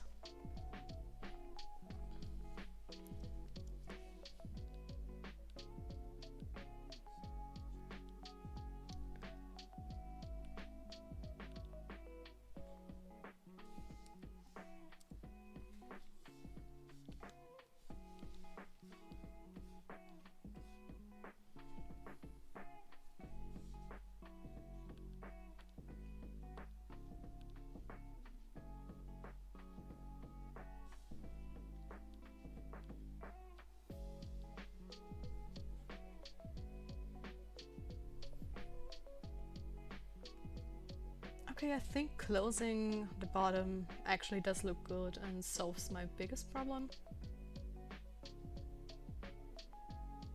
Yeah, it definitely does. My office is very quiet and I live alone, so it's not so much of a concern for me. The only issue is whether my mic would pick it up. Oh, yeah, then they are totally fine. And that you definitely have to test out. Because that is also always an issue with the headphones you're using. And the mic you're using, of course. No, but I'm sure you'll figure it out. But I totally get you. I also have like different headphones for different reasons. I have like my normal gaming headphones because they're very comfy, and they also have like the earpieces are like so comfortable in both winter and summer because they're not like leather but have like a soft fabric on it, so I don't get extremely sweaty, and you can clean them as well, which is really practical. I have my like, which ones are those?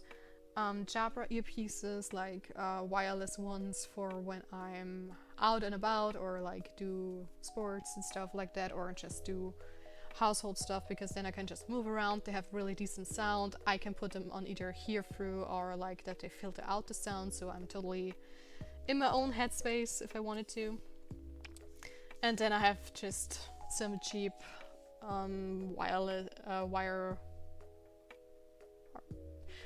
just the normal earbuds you get when you buy a phone and stuff for like little meetings or calls where I'm out and about, because the earpieces are nice, but when there's a lot of wind and stuff, they don't really understand me, and with the wired ones I can just tuck the mic into like my jacket or something, and it's at least a little bit protected from the wind. And for my non-Bluetooth devices like my tablet and stuff.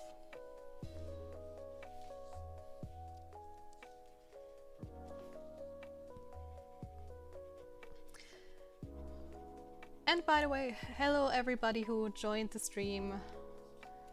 Feel free to say hello.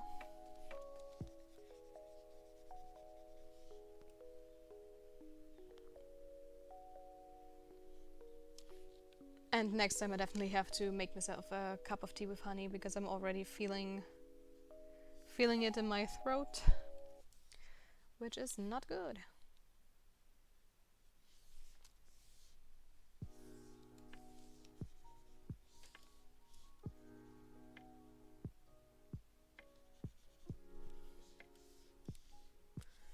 I have my cheap earbuds, a cheap pair of over-ear plugins, my wireless Sony's for one to go, and a pair of Corsairs for gaming.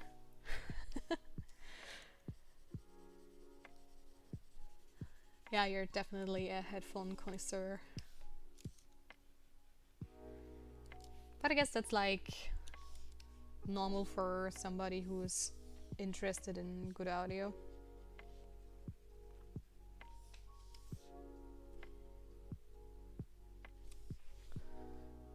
I think that looks better. Yeah, definitely.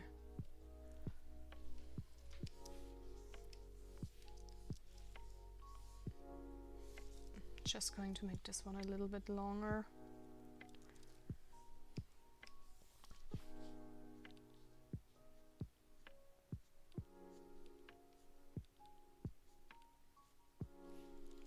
To separate it from the bust in the back. For sure, and I have at least a couple more on my wish list I want to try. It's often such an adventure to find the right headphones for one occasion. Before, I don't know which ones I have right now because those were a gift, but before them I had like the Sennheiser Game 1 headphones, and I loved them to death, but sadly one day after a couple of years my cable broke and I couldn't find a replacement, and I think Sennheiser also like stopped producing gaming headsets, and I think they outsourced it to somebody else. So that's why I switched to a different company.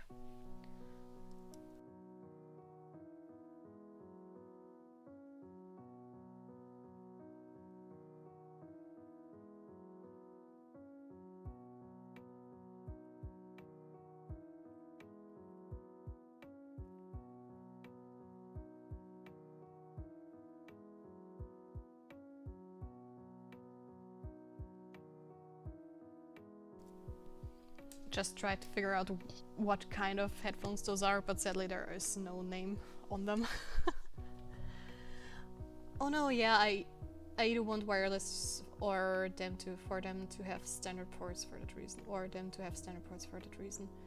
Yeah.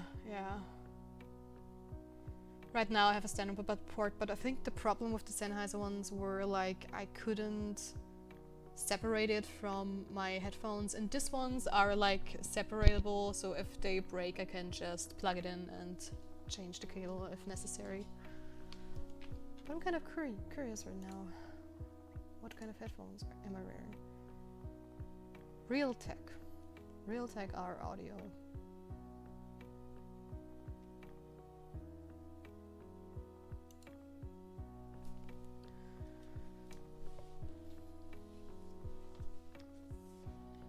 But the thing is, I don't like wireless headphones that much, because if you do it professionally, you kind of almost need two, so that you can, if the ones you're wearing like ran out of energy, you can just switch it.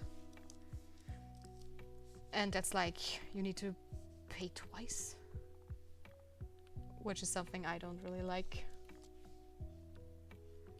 Or at least I didn't want only one pair, which can run out in sessions and stuff. Because no matter how good you like prepare and charge them before any sessions, it's always the case that you maybe work a bit longer or the stream goes a bit longer and then poof, no audio. Really, it's the audio driver. Okay, I think the basic Windows audio driver. Yeah, probably. Let's see if I maybe can find it in my hardware without actually breaking them, because they got tangled in my chair.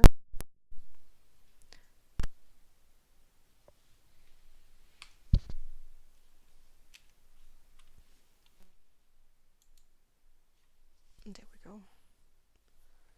Hello, music. And there we go.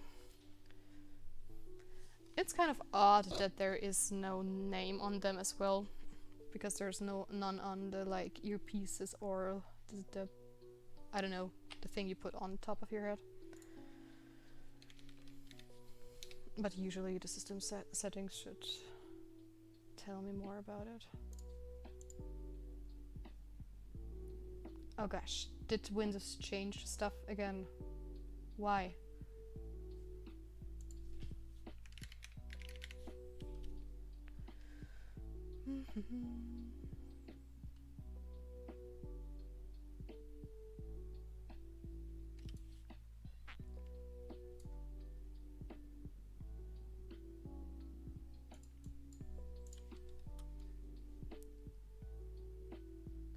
I've seen somewhere you can get hot swap batteries for wireless headsets, but they're expensive. Okay, yeah, I mean, it's almost a necessity, right?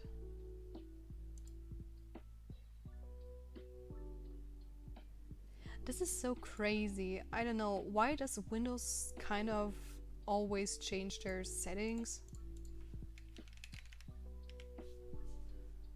It's like so hard to like find stuff nowadays. There we go. There's my hardware panel. Let's see, can I see it somewhere? Oh. SteelSeries Arctis Pro is the ones I've seen. I think SteelSeries is a very, very good company. I think my boyfriend actually has the SteelSeries if I'm looking at them right now. And he has also this little display they have. But those are the wired ones, he has not the like wireless headphones.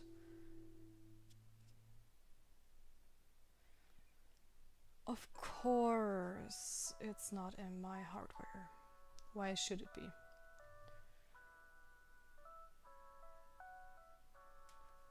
Sadly, everywhere else it just tells me the driver.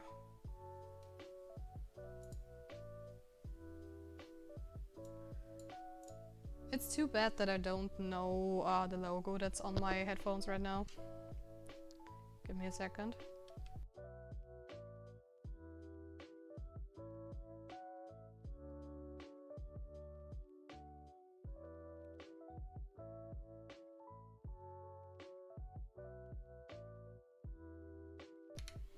Okay, I found an engravement. Those are EPOS headphones that I have. I don't know the series because that's really not on them, but yeah, I'm pretty happy with them actually.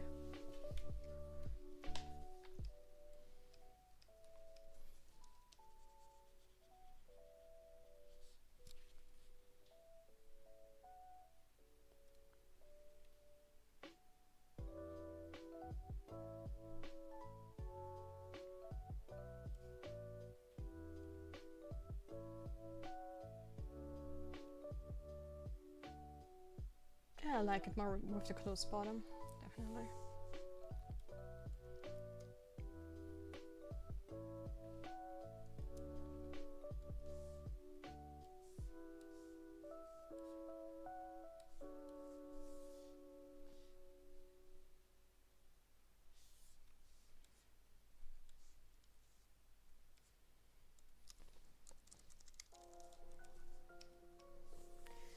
There we go.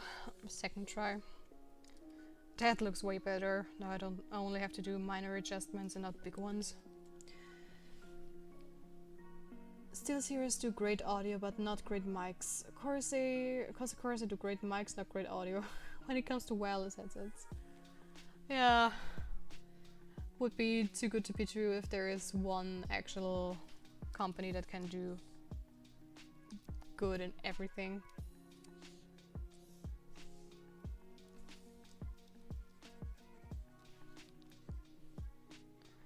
Alas.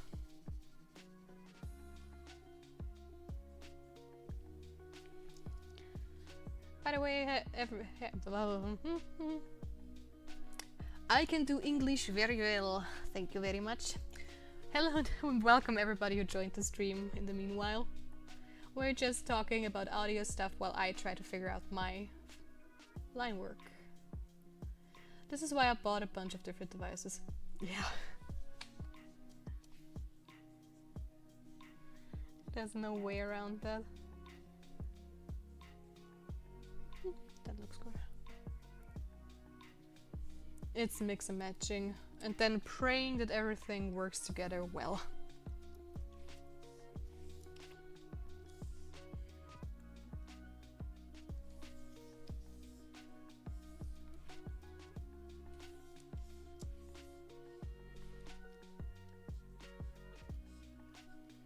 I mean, putting together a very good audio setup is like putting together a whole PC in itself.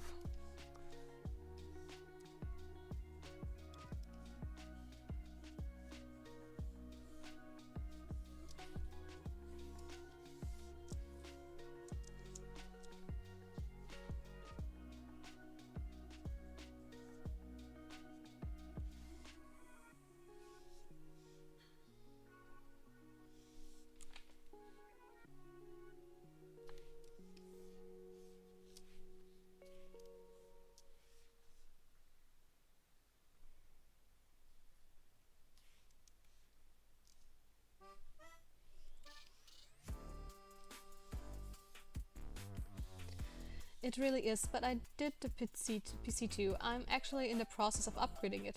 Should I have a new CPU in a couple of days? Gosh, should have a new CPU in a couple of days and a new GPU in a few months. Great. I had to completely scrap my old PC a while ago and got a completely new one with like everything, including a new and super dope computer case. And I hope it's going to last for a while until I need to really update it. But I have like CPU cooler. Okay. Oh, you meant a CPU cooler. Okay, gotcha. I just got my computer put in a brand new case and I'm so happy. I bet, it's always so satisfying. My old one was kind of boring and stuff, so the new one is kind of like finally with LEDs and some glass at the side. The only thing I'm not quite happy with is I'm living like in a roof apartment, so we have like the roof slanting or whatever you want to call it, so we don't really have much space in the edges. And I really would love to put him up on my desk, but it's sadly too small, so it's underneath it and I can't look at it as much as I wanted to. Yeah, my old one was super cheap and it just did the job. This one is actually the one I wanted when I first built it. Oh, that's great. Do you have like a water cooling system or an air cooling system? Because one day I would love to try a water cooling system, but I don't know, I'm a bit scared because some of my friends have very bad experiences with it. But I heard it's getting better and better, so I might give it a try one day.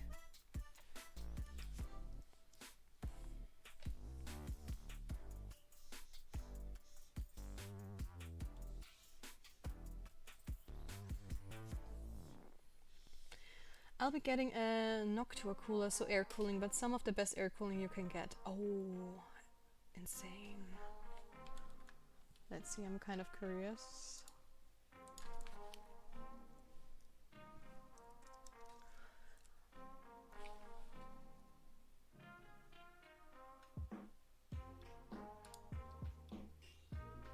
Oh, they look really, really good.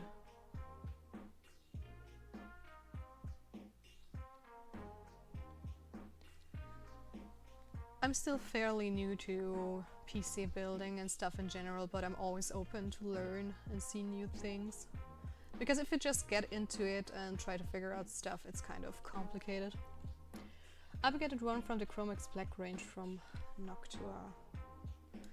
Noctua Chromex Black, you said?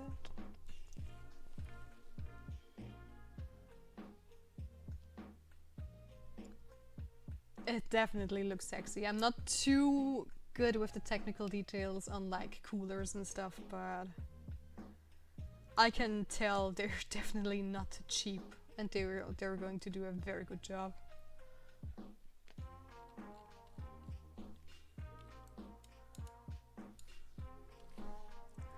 And the case is Fractal Define 7. Fractal Define 7.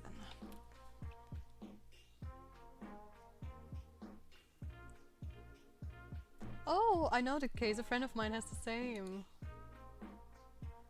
Mine looks basically pretty similar. It just has like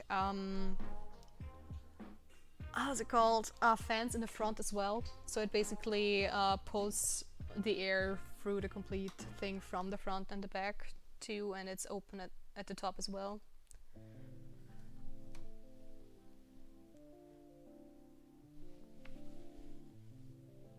It's also a fractal, by the way. I just don't know the series right now, but let me see if I can find it.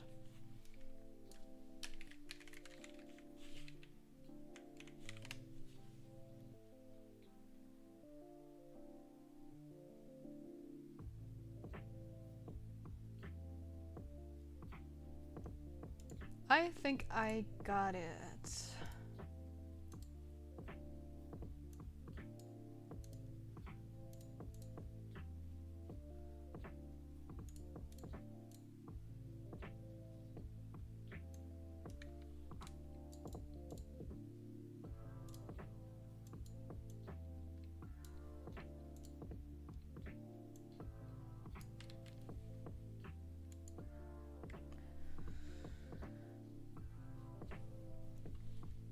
The Define 7 pulls from the side on the front panel, but I adore everything fractal. Yeah, I mean the cases are stunning and so cool. I just had to Google mine because I couldn't remember the exact thing. Mixing up English and German. Well done. This should be mine. I just copied and pasted it out. Because I just fell in love with the design of that case and everything, and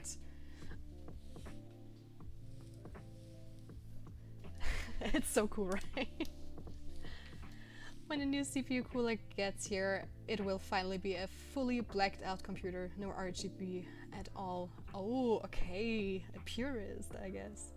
Yeah, for me it's like everything I had before was like without RGB. So I'm kind of treating myself. I have like a white keyboard with RGB and now my tower as well. Because I have like my graphic card and my GPU and everything has like LED, everything's lighting up. Oh, I know the Meshify. I had a friend get that one. Yeah, I'm honestly so happy with it.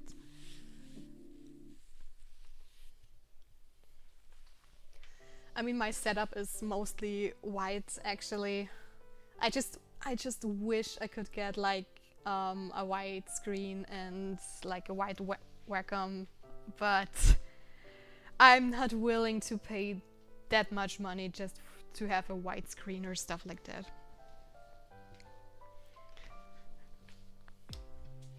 And I prefer good tech over just something that looks pretty. If it does both, amazing. I like my setup to be nice and clean, so it's all uniform and black. Yeah. I totally get that. I also try to keep it very nice and clean. The only issue is I'm not happy with my controller situation, because since my computer is rather far away from like my gaming setup, it's like I have my controller with a rather long cable there, and when I'm not using it, it's just like wrapping around behind my keyboard and everything else is so neat and clean.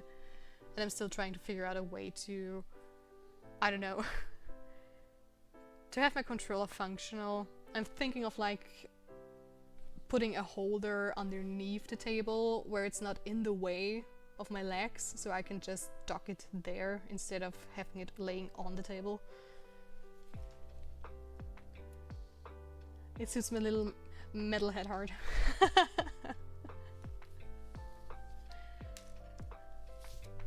I feel that so much.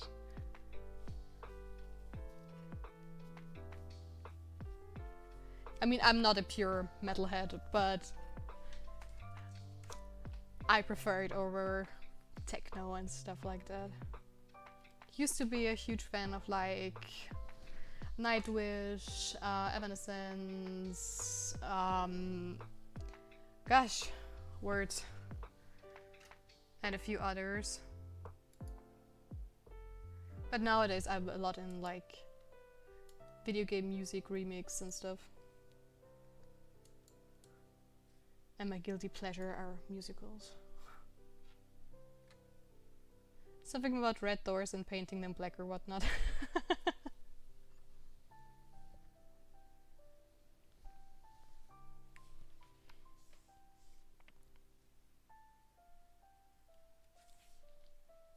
So, what did I want to do? I'm getting distracted again. No! But it's a good distracting at least. Modify contract, please. No, that's way too much. When did I contract there? And some feathering, please.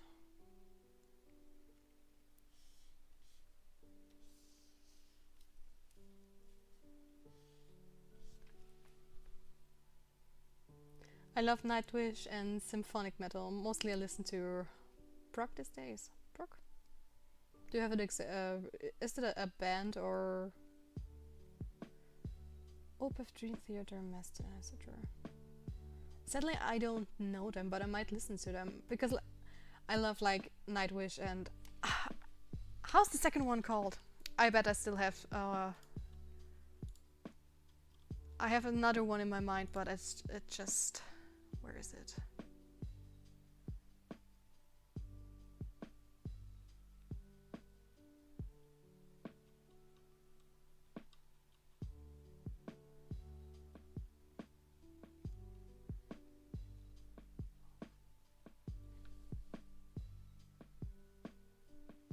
Why can't I remember?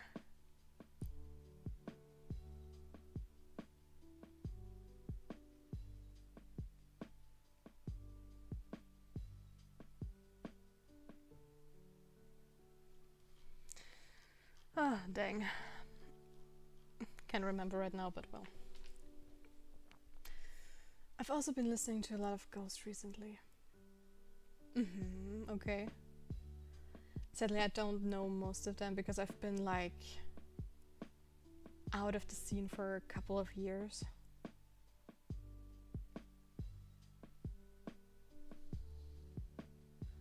But I still have them like in my old time blacklist playlist.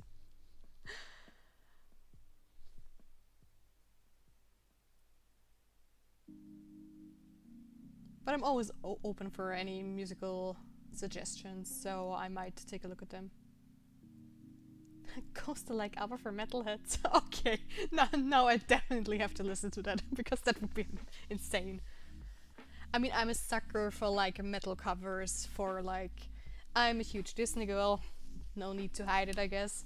And I love Jonathan Young, who like did a lot of really cool metal versions of the Disney songs. Because I just love guitars and stuff, and everything just sounds so much cooler in metal.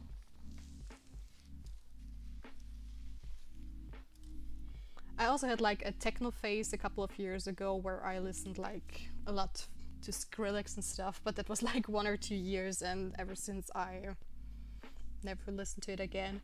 And I don't like listen to it too anymore. But metal is always something that comes and goes in my life. Oh, I remember Jonathan Young's work. Yeah, he's so memorable. If you were in the metal scene, at some point you stumbled across his videos on YouTube.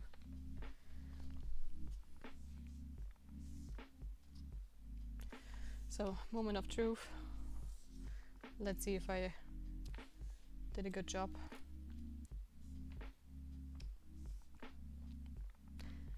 No rough edges, and it looks like I've got almost everything except the chain, because I'm going to do that one by hand really quickly.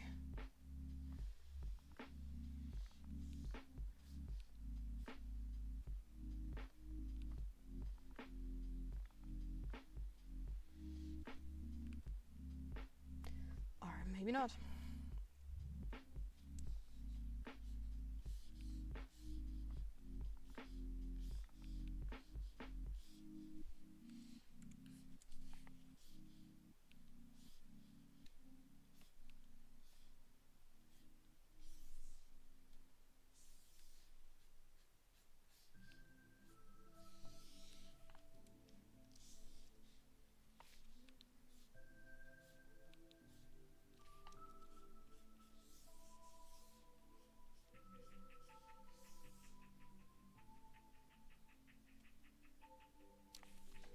There we go.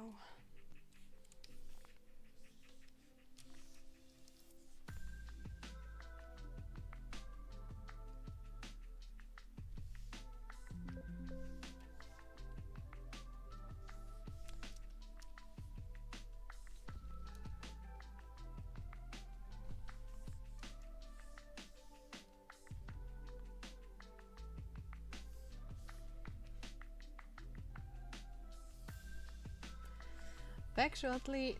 Take your time. Whatever you're doing, grab some water and take care of yourself.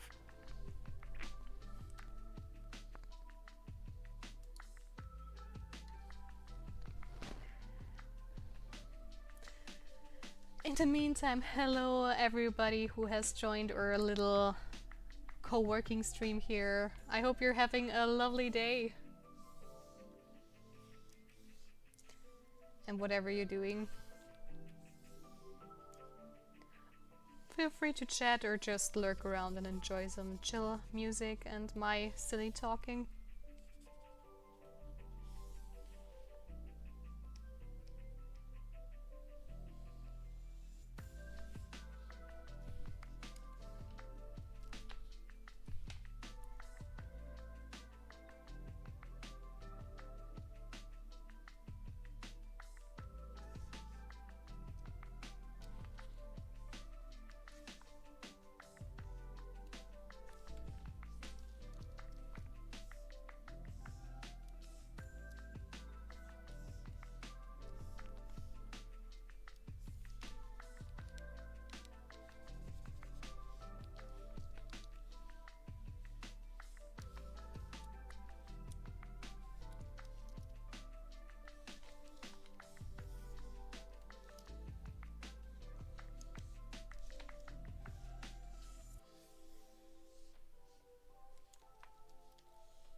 I'm just going to do some quick layer masks so that I can properly color it later, separating all the different elements from each other, like background from the character and so on.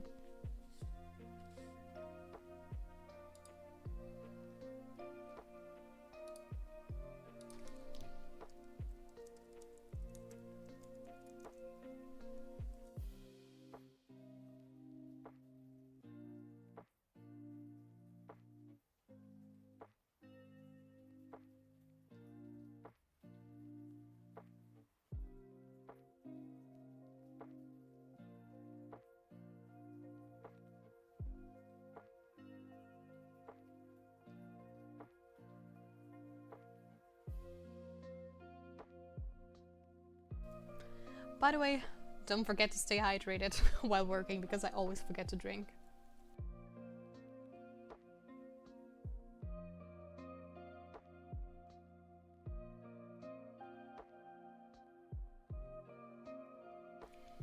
Also, welcome everybody who joined the stream. Thank you so much for sticking around.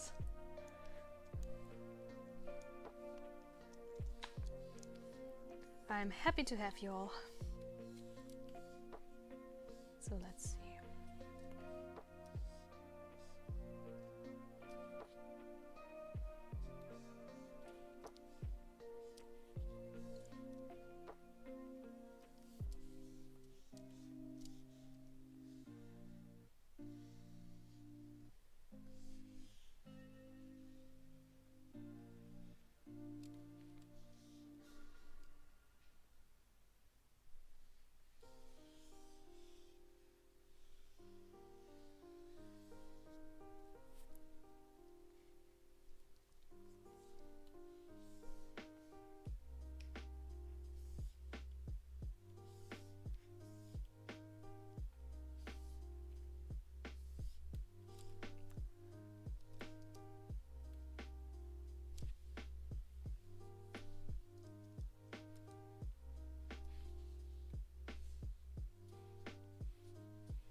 Also, I'm so happy that we have 6 viewers today. That's like a new record. I think we had 8 at some point, but it went down to 4 really quickly. And to have 6 viewers that are actually staying with me for a longer period of time makes me super happy.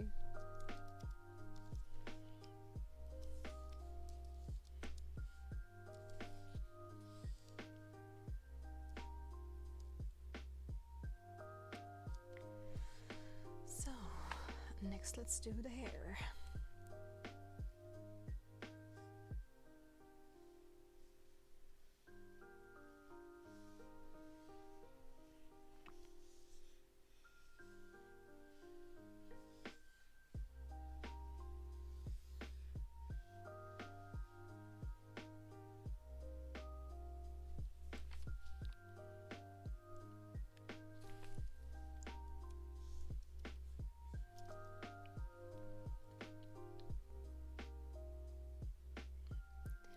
Welcome back, Scott. A Scott with a Scotch.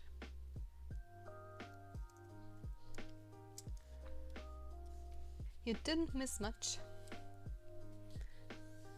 Just me trying to figure out my layers.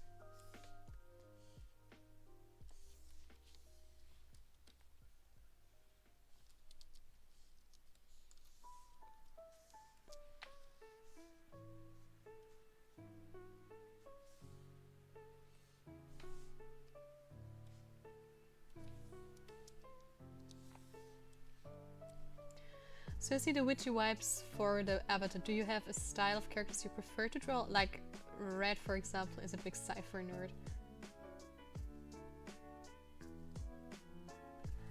Well, really, Red is a huge cipher nerd. I honestly wouldn't have guessed. With the strawberry theme and all. Well, definitely high fantasy and magic characters, but I love mixing tech with magic. So like, the Final Fantasy stuff where they have like a Magitech stuff, and if you like, I don't know what other IPs are out there that use like magic with tech stuff, or steampunk elements like those. But I guess I picked the witchy theme because I like this. I like celestial themed stuffs like stars, magic themes, and things like this. I actually ran a Magitech campaign. Oh, that's so cool! That's really cool. I think I have like a prop I've designed for one of my portfolios. It's not yet, the prop is done, but not my portfolio page, so I haven't posted it yet. I plan on doing it probably when I'm done with my stream overlay and such. Where did I put it?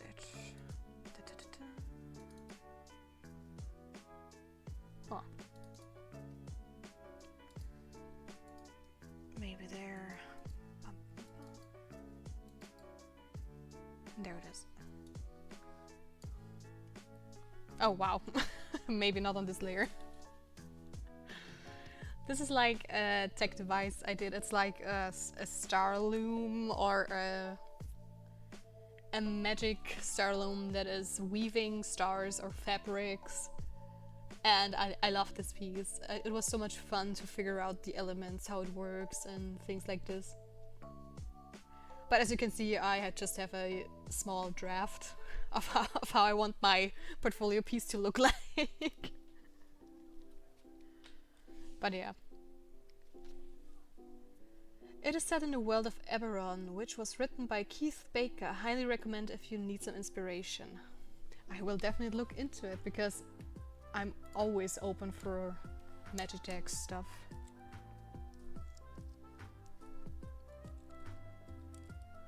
Start willing music, why not? I love this playlist. Oh gosh, let's see. Oh, this looks really cool.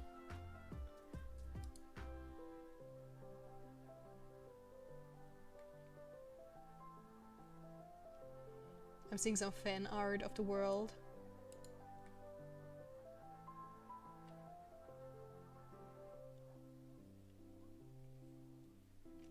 Oh, this is definitely an IP I'm going to look at more closely.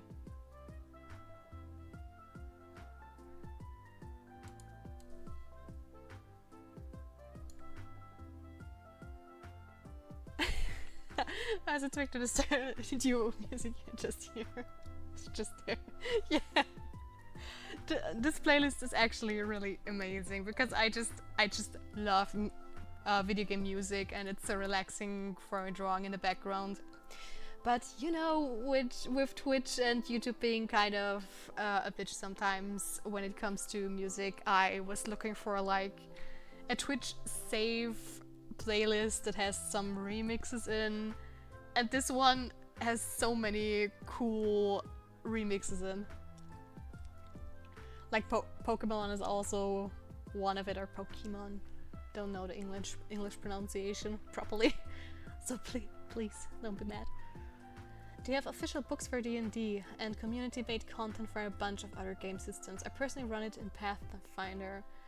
I will definitely tell my Dungeon Master about it as well, because this is such a cool thing. Also, you can get super creative with the things. I like sci-fi as well, but it's just not my main thing that I love. It's cool, I like to watch it and stuff, but it's... If you are an artist, you need to pick a specialization, and if I have to pick high fantasy, Magitech stuff, or sci-fi, it's definitely for me high magic, Magitech. It was originally written for D&D 3.5, and it's a really diverse world. Okay. No, but I definitely put it in my favorites, and if I ever have questions about it, I definitely get to you. I just have to talk the others into it as well, if that's something they're interested in. because I know like Magitech stuff is not for everybody, or at least not everybody likes it. Because I still remember when I first like played Final Fantasy games and there was suddenly tech involved, it felt kind of weird at the beginning, but the more I got used to it, the more I fell in love with it. As long as it's really good implemented, because some stories are like, I don't know, they don't do a very good job.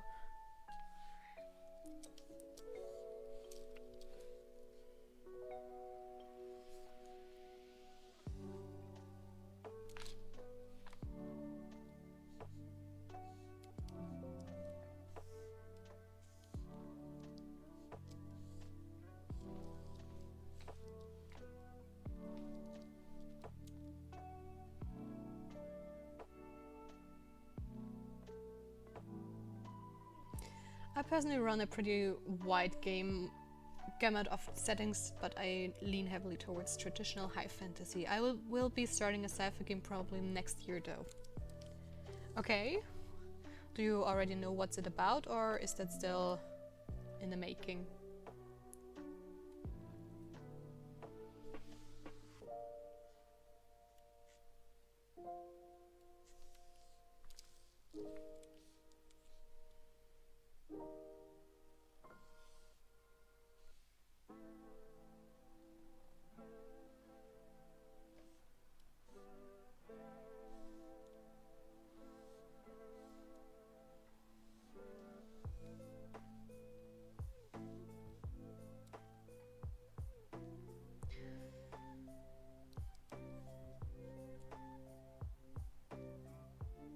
Still deciding what it will be about, but I'm waiting for the system rules to come out for that game.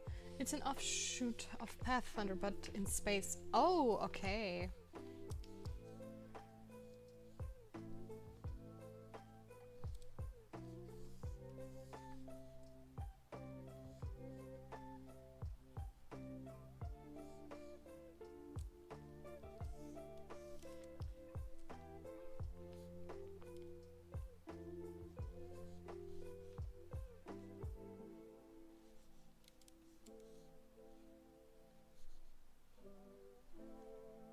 Has a similar vibe to Mass Effect, aesthetically speaking. Oh, okay. That's pretty cool. I've never played Mass Effect, but I've seen a bunch of pictures and sneak peeks into playthroughs. I even recently bought it myself in one of the Steam sales, so that I can play it myself as well. Because I know the first two Mass Effects are really, really good games.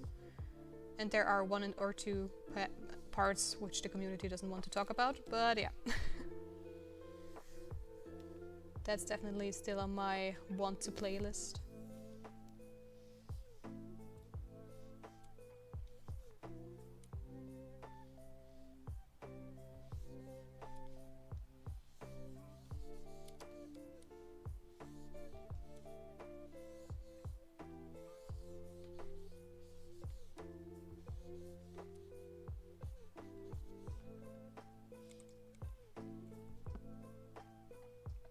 Highly recommend. It's my favorite game series of all time, followed closely by Dragon Age.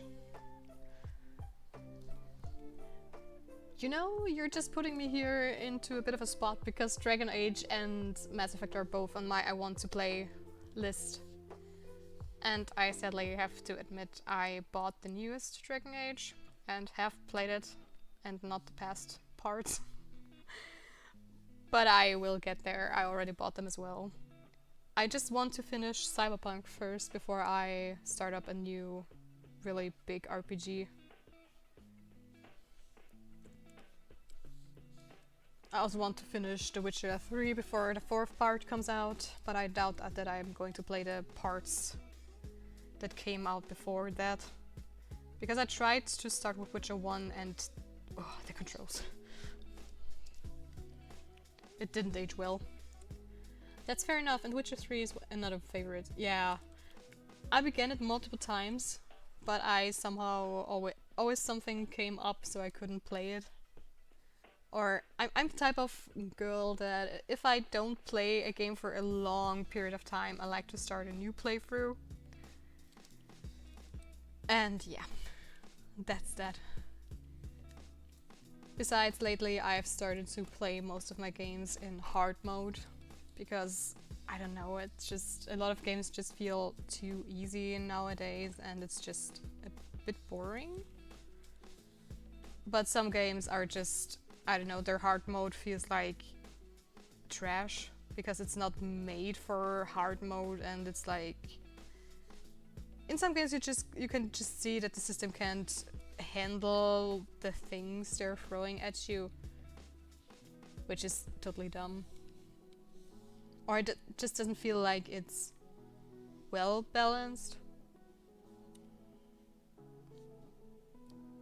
Like you have so many enemies that are attacking you and you can't block them because the system is just not keeping up with it.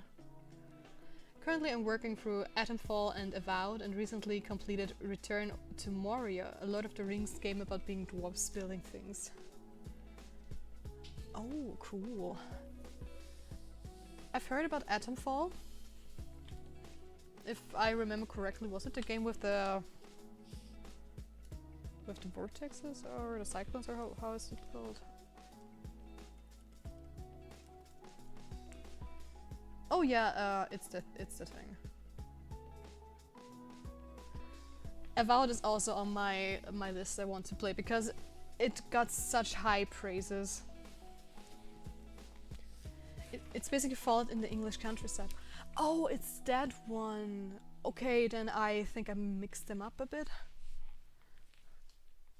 And Return to Moria, I don't think I had that on my screen anywhere. But I have to admit, I never got into Lord of the Rings much. But it's just because a lot of my friends didn't watch it when I was little, and I watched the trilogy once when I was a bit younger, but it went a bit over my head back then. But I still want to rewatch it. I watched The Hobbit, but I guess that's just that. I know the lore and everything, and I also, I don't know, I love Gollum. Who doesn't? And I was so excited back then when they announced a Gollum game where they wanted to like play with his personality disorder, but we don't speak about that game. It's, well, definitely not a good one. I'm a near lifelong Lord of the Ring fan. The Hobbit as a book is one of my favorite books. The Hobbit movies were so disappointing. That's also my issue. I think the first one was like, I haven't read the book, so that's one part, but I think like I was not a fan of the trilogy because the first book was like really cool and the second one was as well, and since I didn't know the books, I kind of expected like this epic battle with Smaug. Sorry if I butcher his name a bit. But then there was the third part, and it's like, sorry, everybody who hasn't watched The Hobbit, please turn off your audio because spoilers. At the beginning of the movie, Smaug gets killed. And suddenly a completely different plot evolves, which I had no idea about, and it didn't make sense at all for me, so I really want to read the book someday. Because everybody told me like the movies were so much worse than the books, and I really want to give it another shot.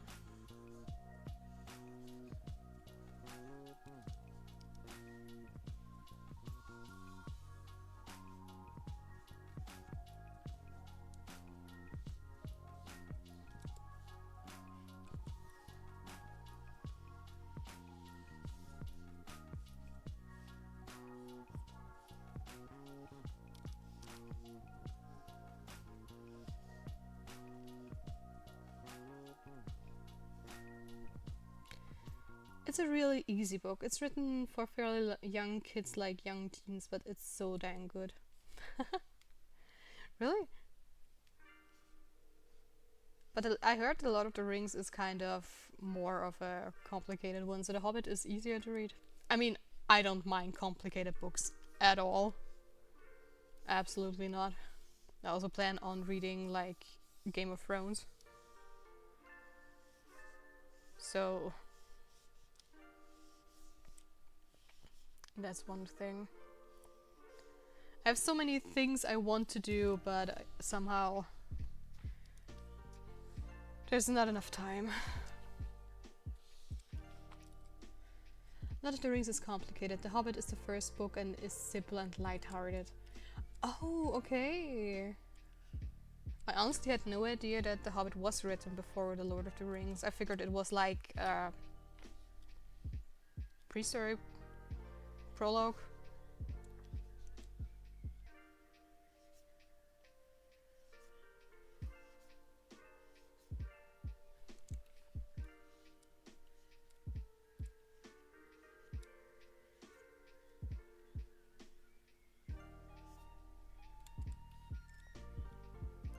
I started reading like the Percy Jackson books this year because a friend of mine recommended it, because I love like the Northern mythology and stuff, and they told me those books were so amazing, so good, and so much fun to read. But I have to say I'm like almost done with all 5 books of them. I'm like at the end of the 4th. And I don't really like how it's written. It's very, very childish and very... I don't know. It could be that I'm too old for teenager stuff, but a lot of things the characters do are like, why are you doing this? This is so stupid. Why are you saying this? This is so stupid. Oh my god. It's fun to read. It's like probably one of the best things to read before you go to sleep, because it's like your brain doesn't have to work at all with those books. but it's a bit too childish for my taste. The Percy Jackson books. One of my most prized possessions is my copy of The Hobbit. I've had since I was a teenager. It's the pocket edition, so it's a pocket Hobbit.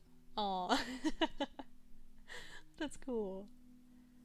I have like the first ideations of Harry Potter, which are like also one of my first books I've ever read, and the first series I fell in love with, and those are my prized possessions. Oh yeah, I love Percy Jackson too, but it's a very young audience. Yeah, it really, really is. It's kind of, I don't know, a lot of things annoy me, but at the same time, I think it's cool how many old Greek myths are incorporated in the books and stuff. But it's definitely not going to be one of my absolute favorites. Usually before I started streaming, I sit down and listen to audiobooks. And I listened to The Iron Druid. I don't know if you know that book about Atticus, who is like a modern druid haunted by all different kinds of pantheons, from the Nordic people to his own and stuff like that.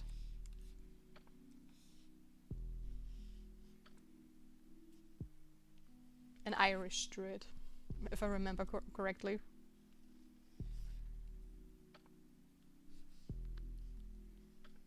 It's honestly a lot of fun. It's more for adults than for like younger people, I guess.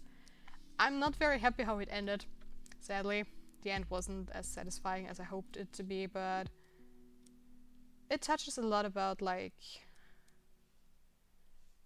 a pantheon I hadn't known about, like the Irish fairy pantheon, and their goddess, like the Morrigan and and other gods from that pantheon. So that was kind of interesting, and it also, I don't know, it's like it has a very interesting vision of how gods work, and it's definitely a fun read. I highly recommend it, and I think there are like 10 books.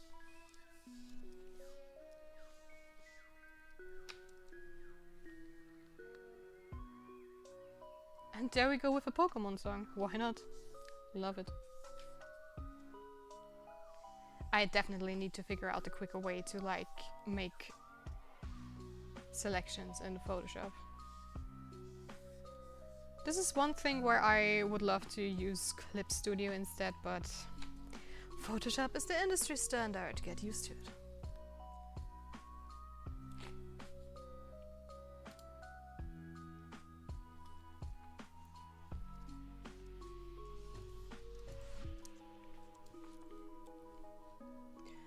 I'm personally very curious over American and Canadian authors writing about Irish, Scottish, and Welsh mythology. As someone who is Scottish, they tend to get things wrong in ways that are frustrating. I think it's an American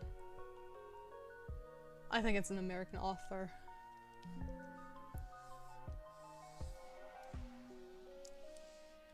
But it was like I said, it was very fun to read about so many different pantheons, because he also like had Indian culture in it and stuff like that. But the most prominent, like in most books, are like the Northern and Greek mythology. And there are vampires and werewolves as well, so it's urban fantasy.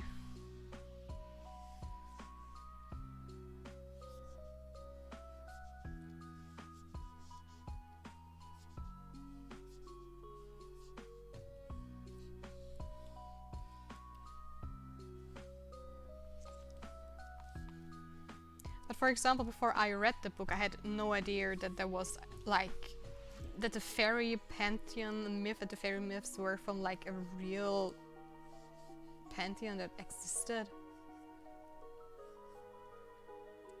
I'll give it a look. Do it. Let me know if you like it, if you get to read it one day.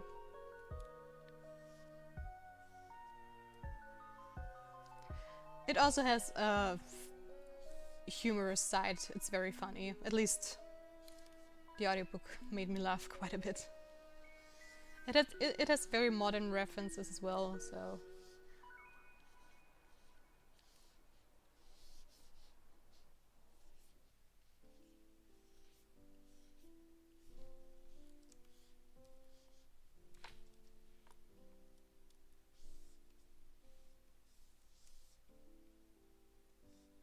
No.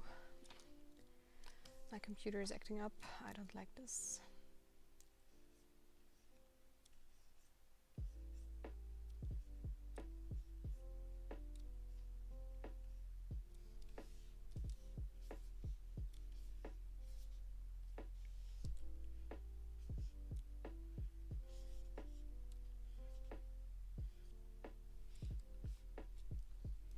Oh yeah, that's stuff from my neck of the woods or from my Celtic neighbors.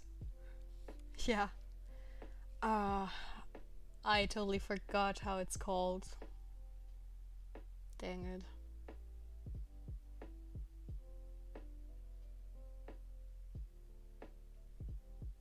It's been a while since I've listened to the books.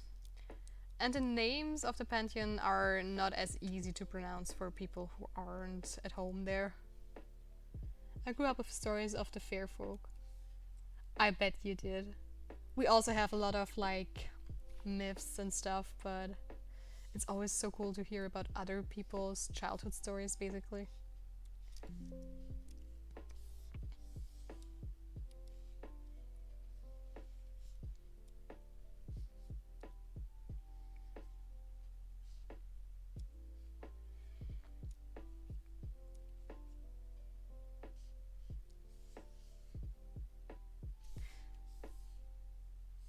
I noticed that my concentration is slowly declining.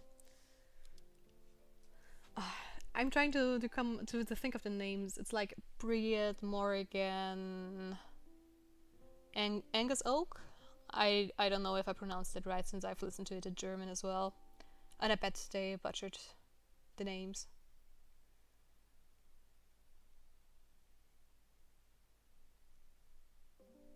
Oh gosh. And they also were able to switch into the pantheon as well in the world of the Fays. But I just can't remember the name.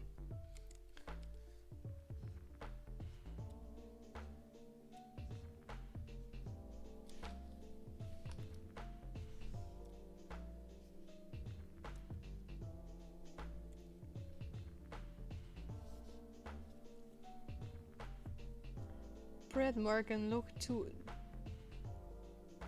Tuathailana. Oh, I don't know if I speak that right, but that was where the gods itself. At least that's what they were called.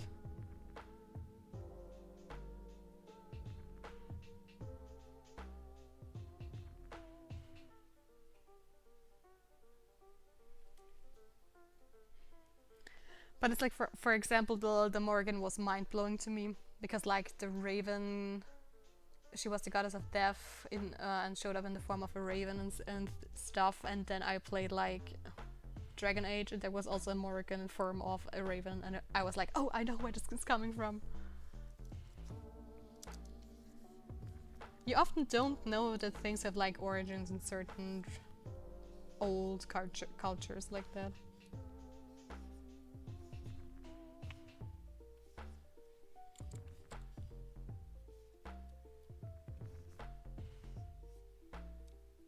Maybe if you've listened to the book or read it one day, you can tell me if it was complete bullshit that guy told, or if there was kind of a good part of it as well.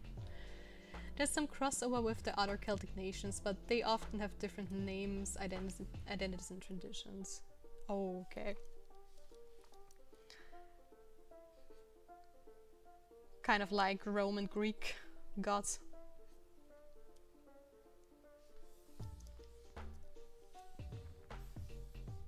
Gosh. Not exactly, okay.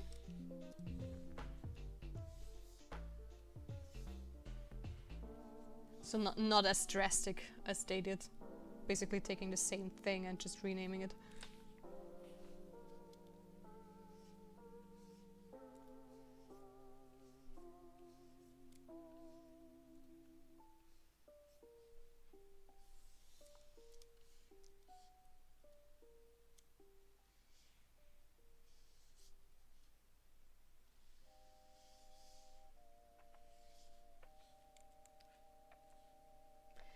They are different gods, but they represent similar things, and we worship in similar ways. Okay.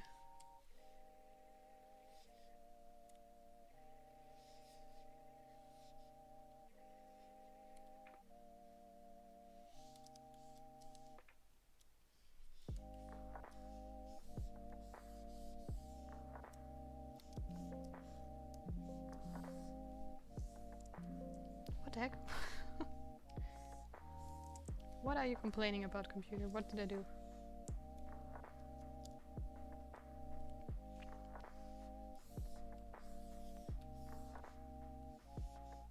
Oh gosh.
I also have to see who am I going to raid later on, because I have no clue.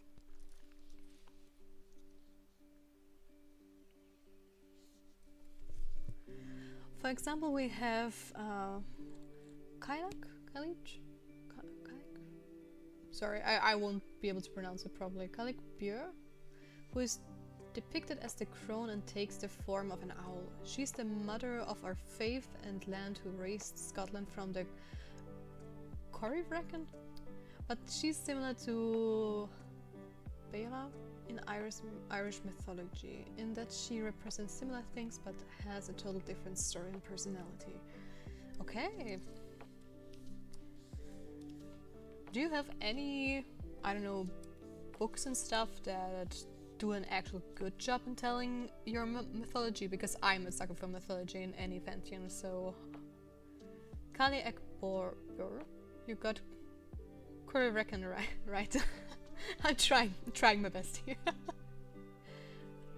Kali Akbor. Kali Akbor?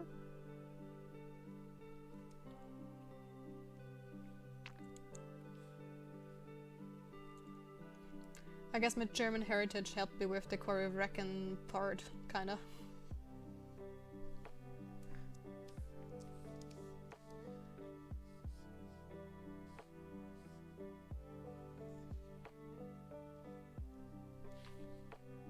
It's an oral tradition, so it can be difficult to recommend a true interpretation. Yeah, it's sad that if stuff gets lost in time because nobody actually wrote it down.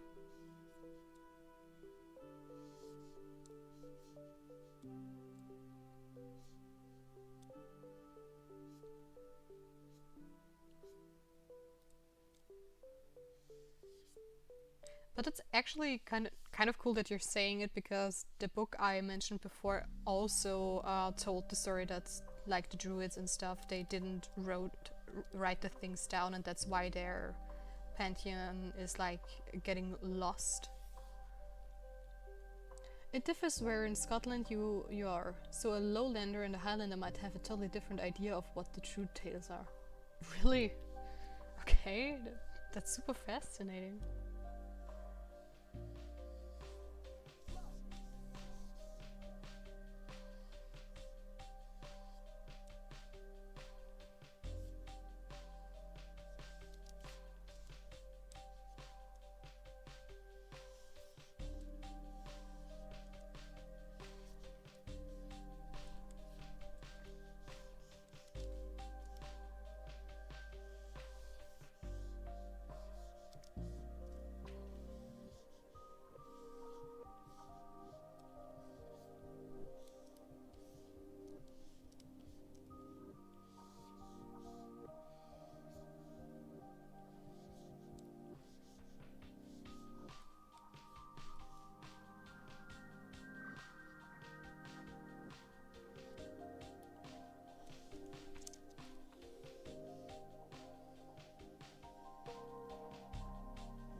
I learned from practitioners in Edinburgh, but grew up in Glasgow, so there are even differences between what I've learned later and what I learned as a kid. Okay, crazy.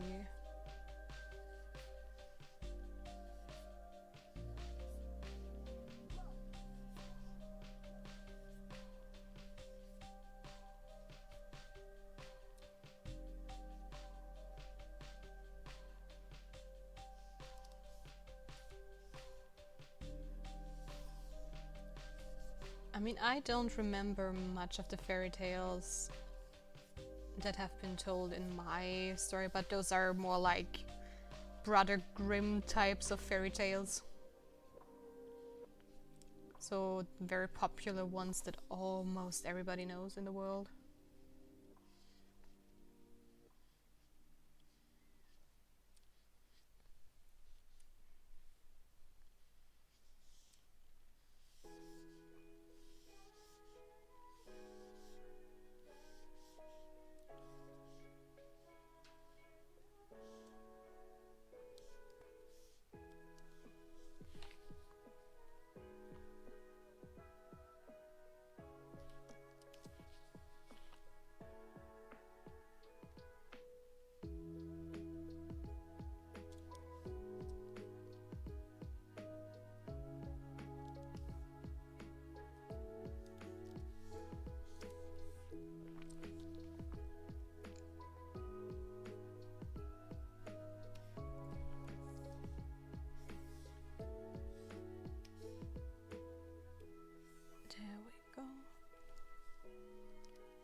To muddy the water even further, I was also partially raised around the Irish people, so I have three competing traditions in my brain. Makes it very difficult to summarize for folks who aren't already in the know. Oh gosh. That really sounds like mixing and matching.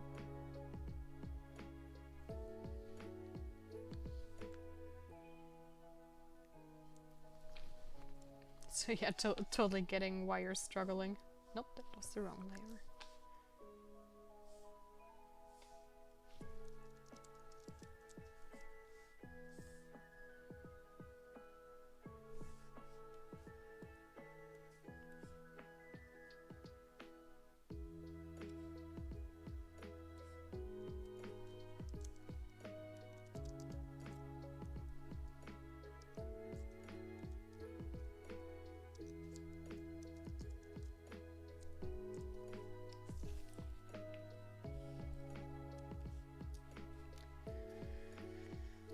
Next up are the clothes.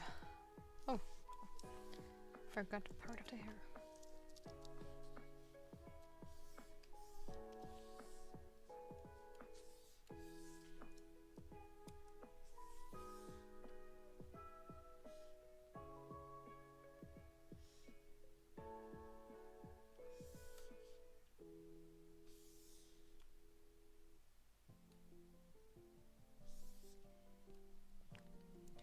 I just try to worship the old gods to the best of my slightly confused ability. I think that's the best you can do.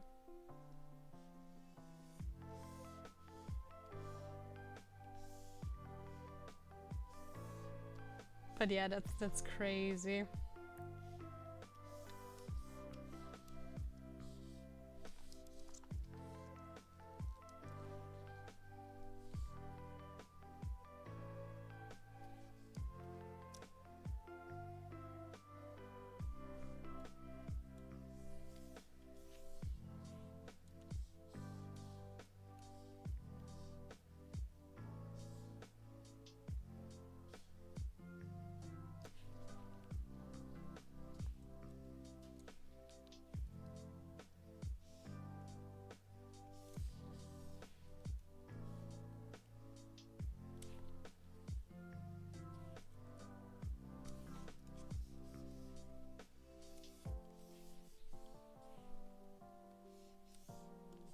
Why?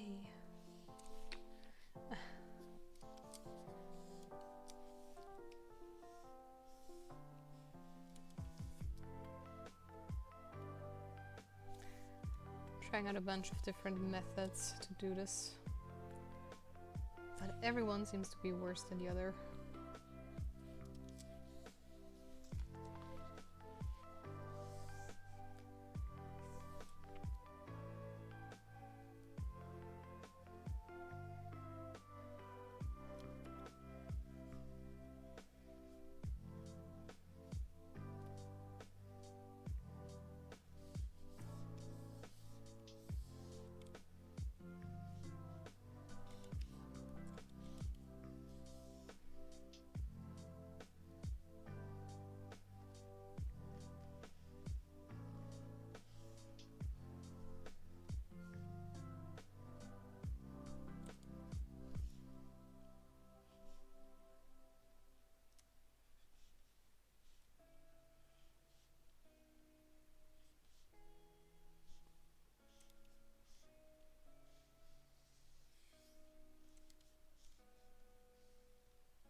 I love it when I see mistakes in my work.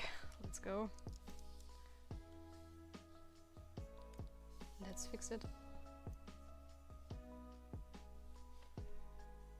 But better seeing the mistake late than never.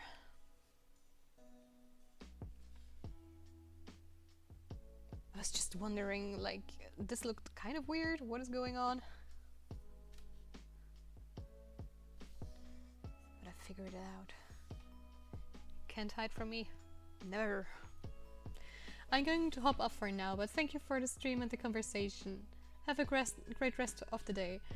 You too! Thank you so much for sticking around, it was a lot of fun. I hope you'll be joining in the future as well. And see you over on Red Strawberries. Straw Baby stream maybe. Bye!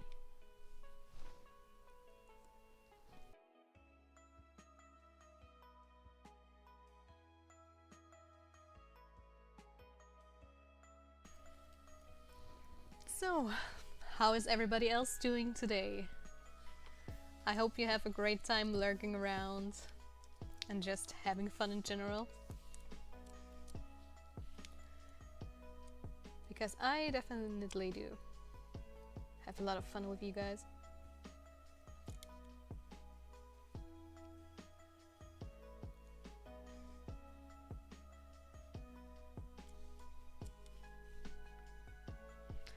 And hello to everyone that just joined our little stream. Feel free to say hello if you want to. But no pressure.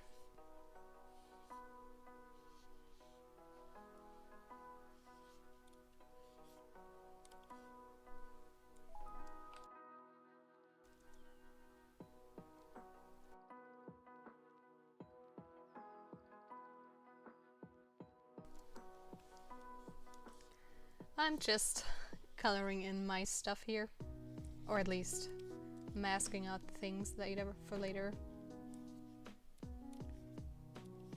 Also, if anybody has a tip for quicker masking here in Photoshop for lines, I would greatly appreciate it.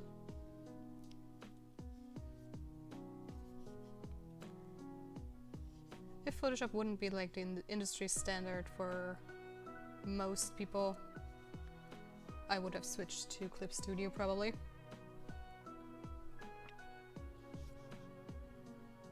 Because as far as I know, Clip Studio has like way better stuff for artists, like quick fill things that don't drive you crazy like this does.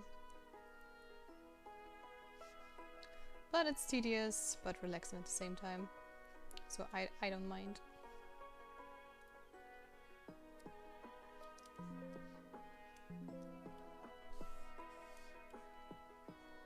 Computer is complaining about stuff again.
Welcome to everyone who just joined our stream. We've been grinding at this piece for today. My future avatar, hopefully.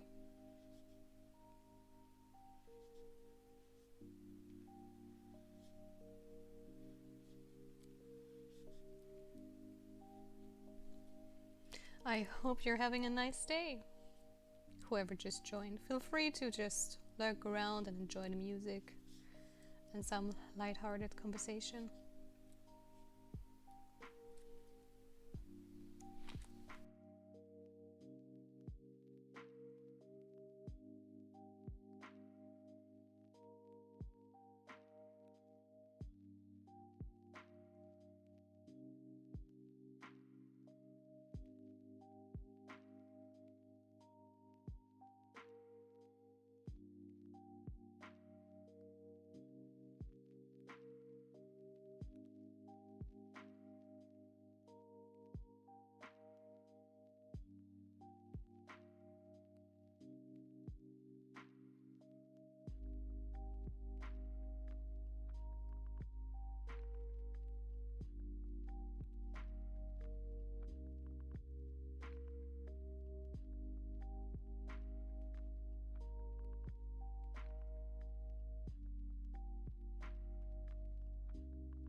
I also think I'm just going to finish off the cloth layer and then I'm going to call it a day for today. So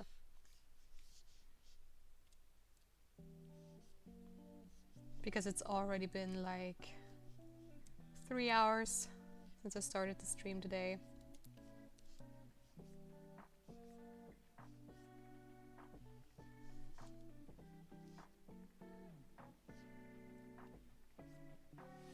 And I feel my sore throat already.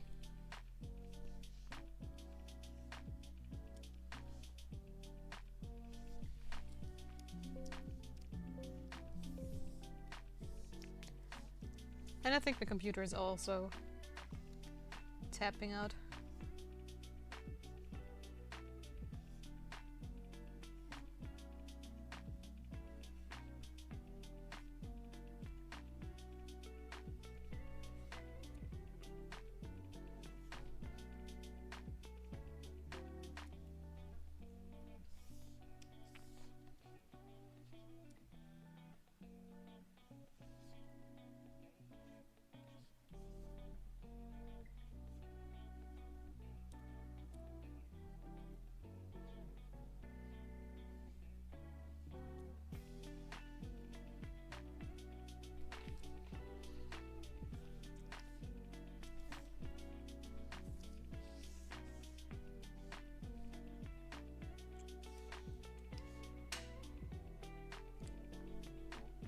I'm debating if I should do the head on the same layer or not. I mean, why not?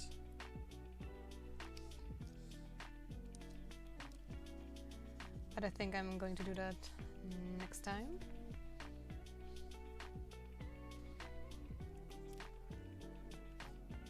But I'm proud at how far we've come today. Even though I still feel super slow doing this. So let's roll over to the other side and look for a streamer to raid. Do you guys have any suggestions on who I am supposed to raid?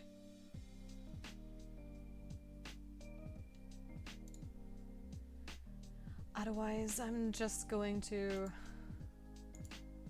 look for someone. Because Red Straw Baby is offline, but maybe we can find a sweet streamer like her today as well.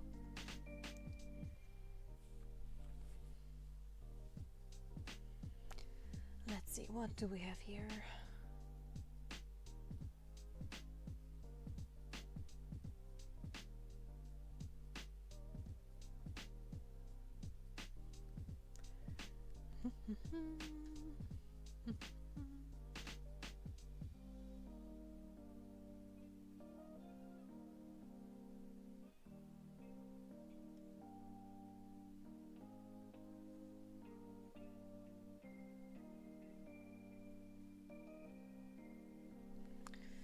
don't want to raid anyone who's too big.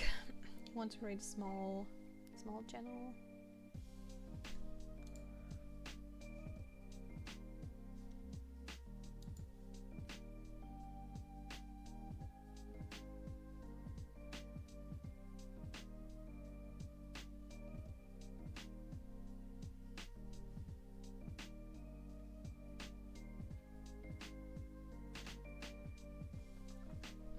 I can't decide. Oh no.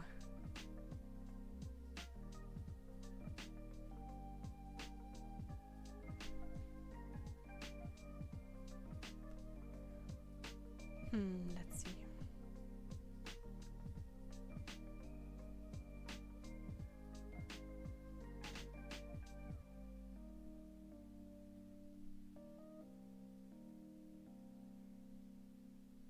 So many great artists.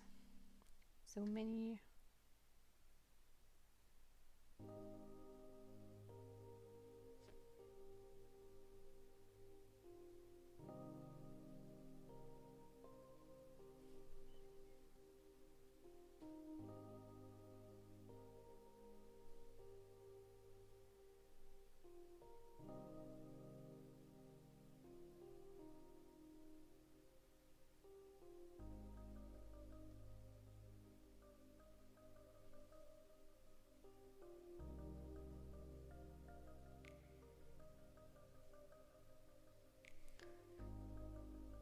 This is crazy. I can't pick anyone. Why?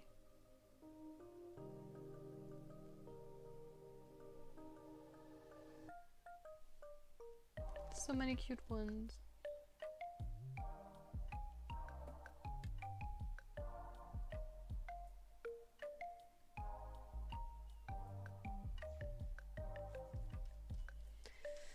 Oh, come on. Let's go with the first one that has like, I don't know, just a couple of people.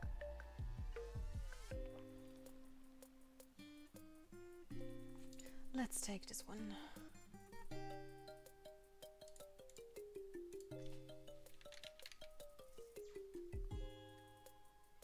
Hello everybody who just joined. Sadly, we're already done for today, so we have to see each other next week. I'm just picking out some small little Twitch streamer and we're going to jump over to their stream.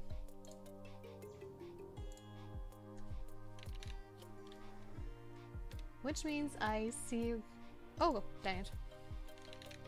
Did I misspell? Let's see, what did I do? Oh no, I think they just got offline because I wrote it correct.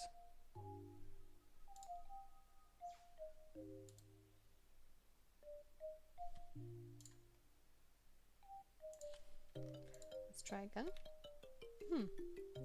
Nope. The guy I picked won't work. Too bad, too bad.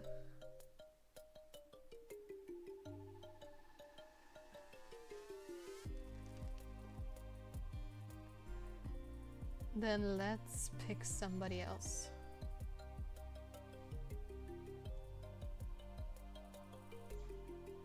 Let's pick them.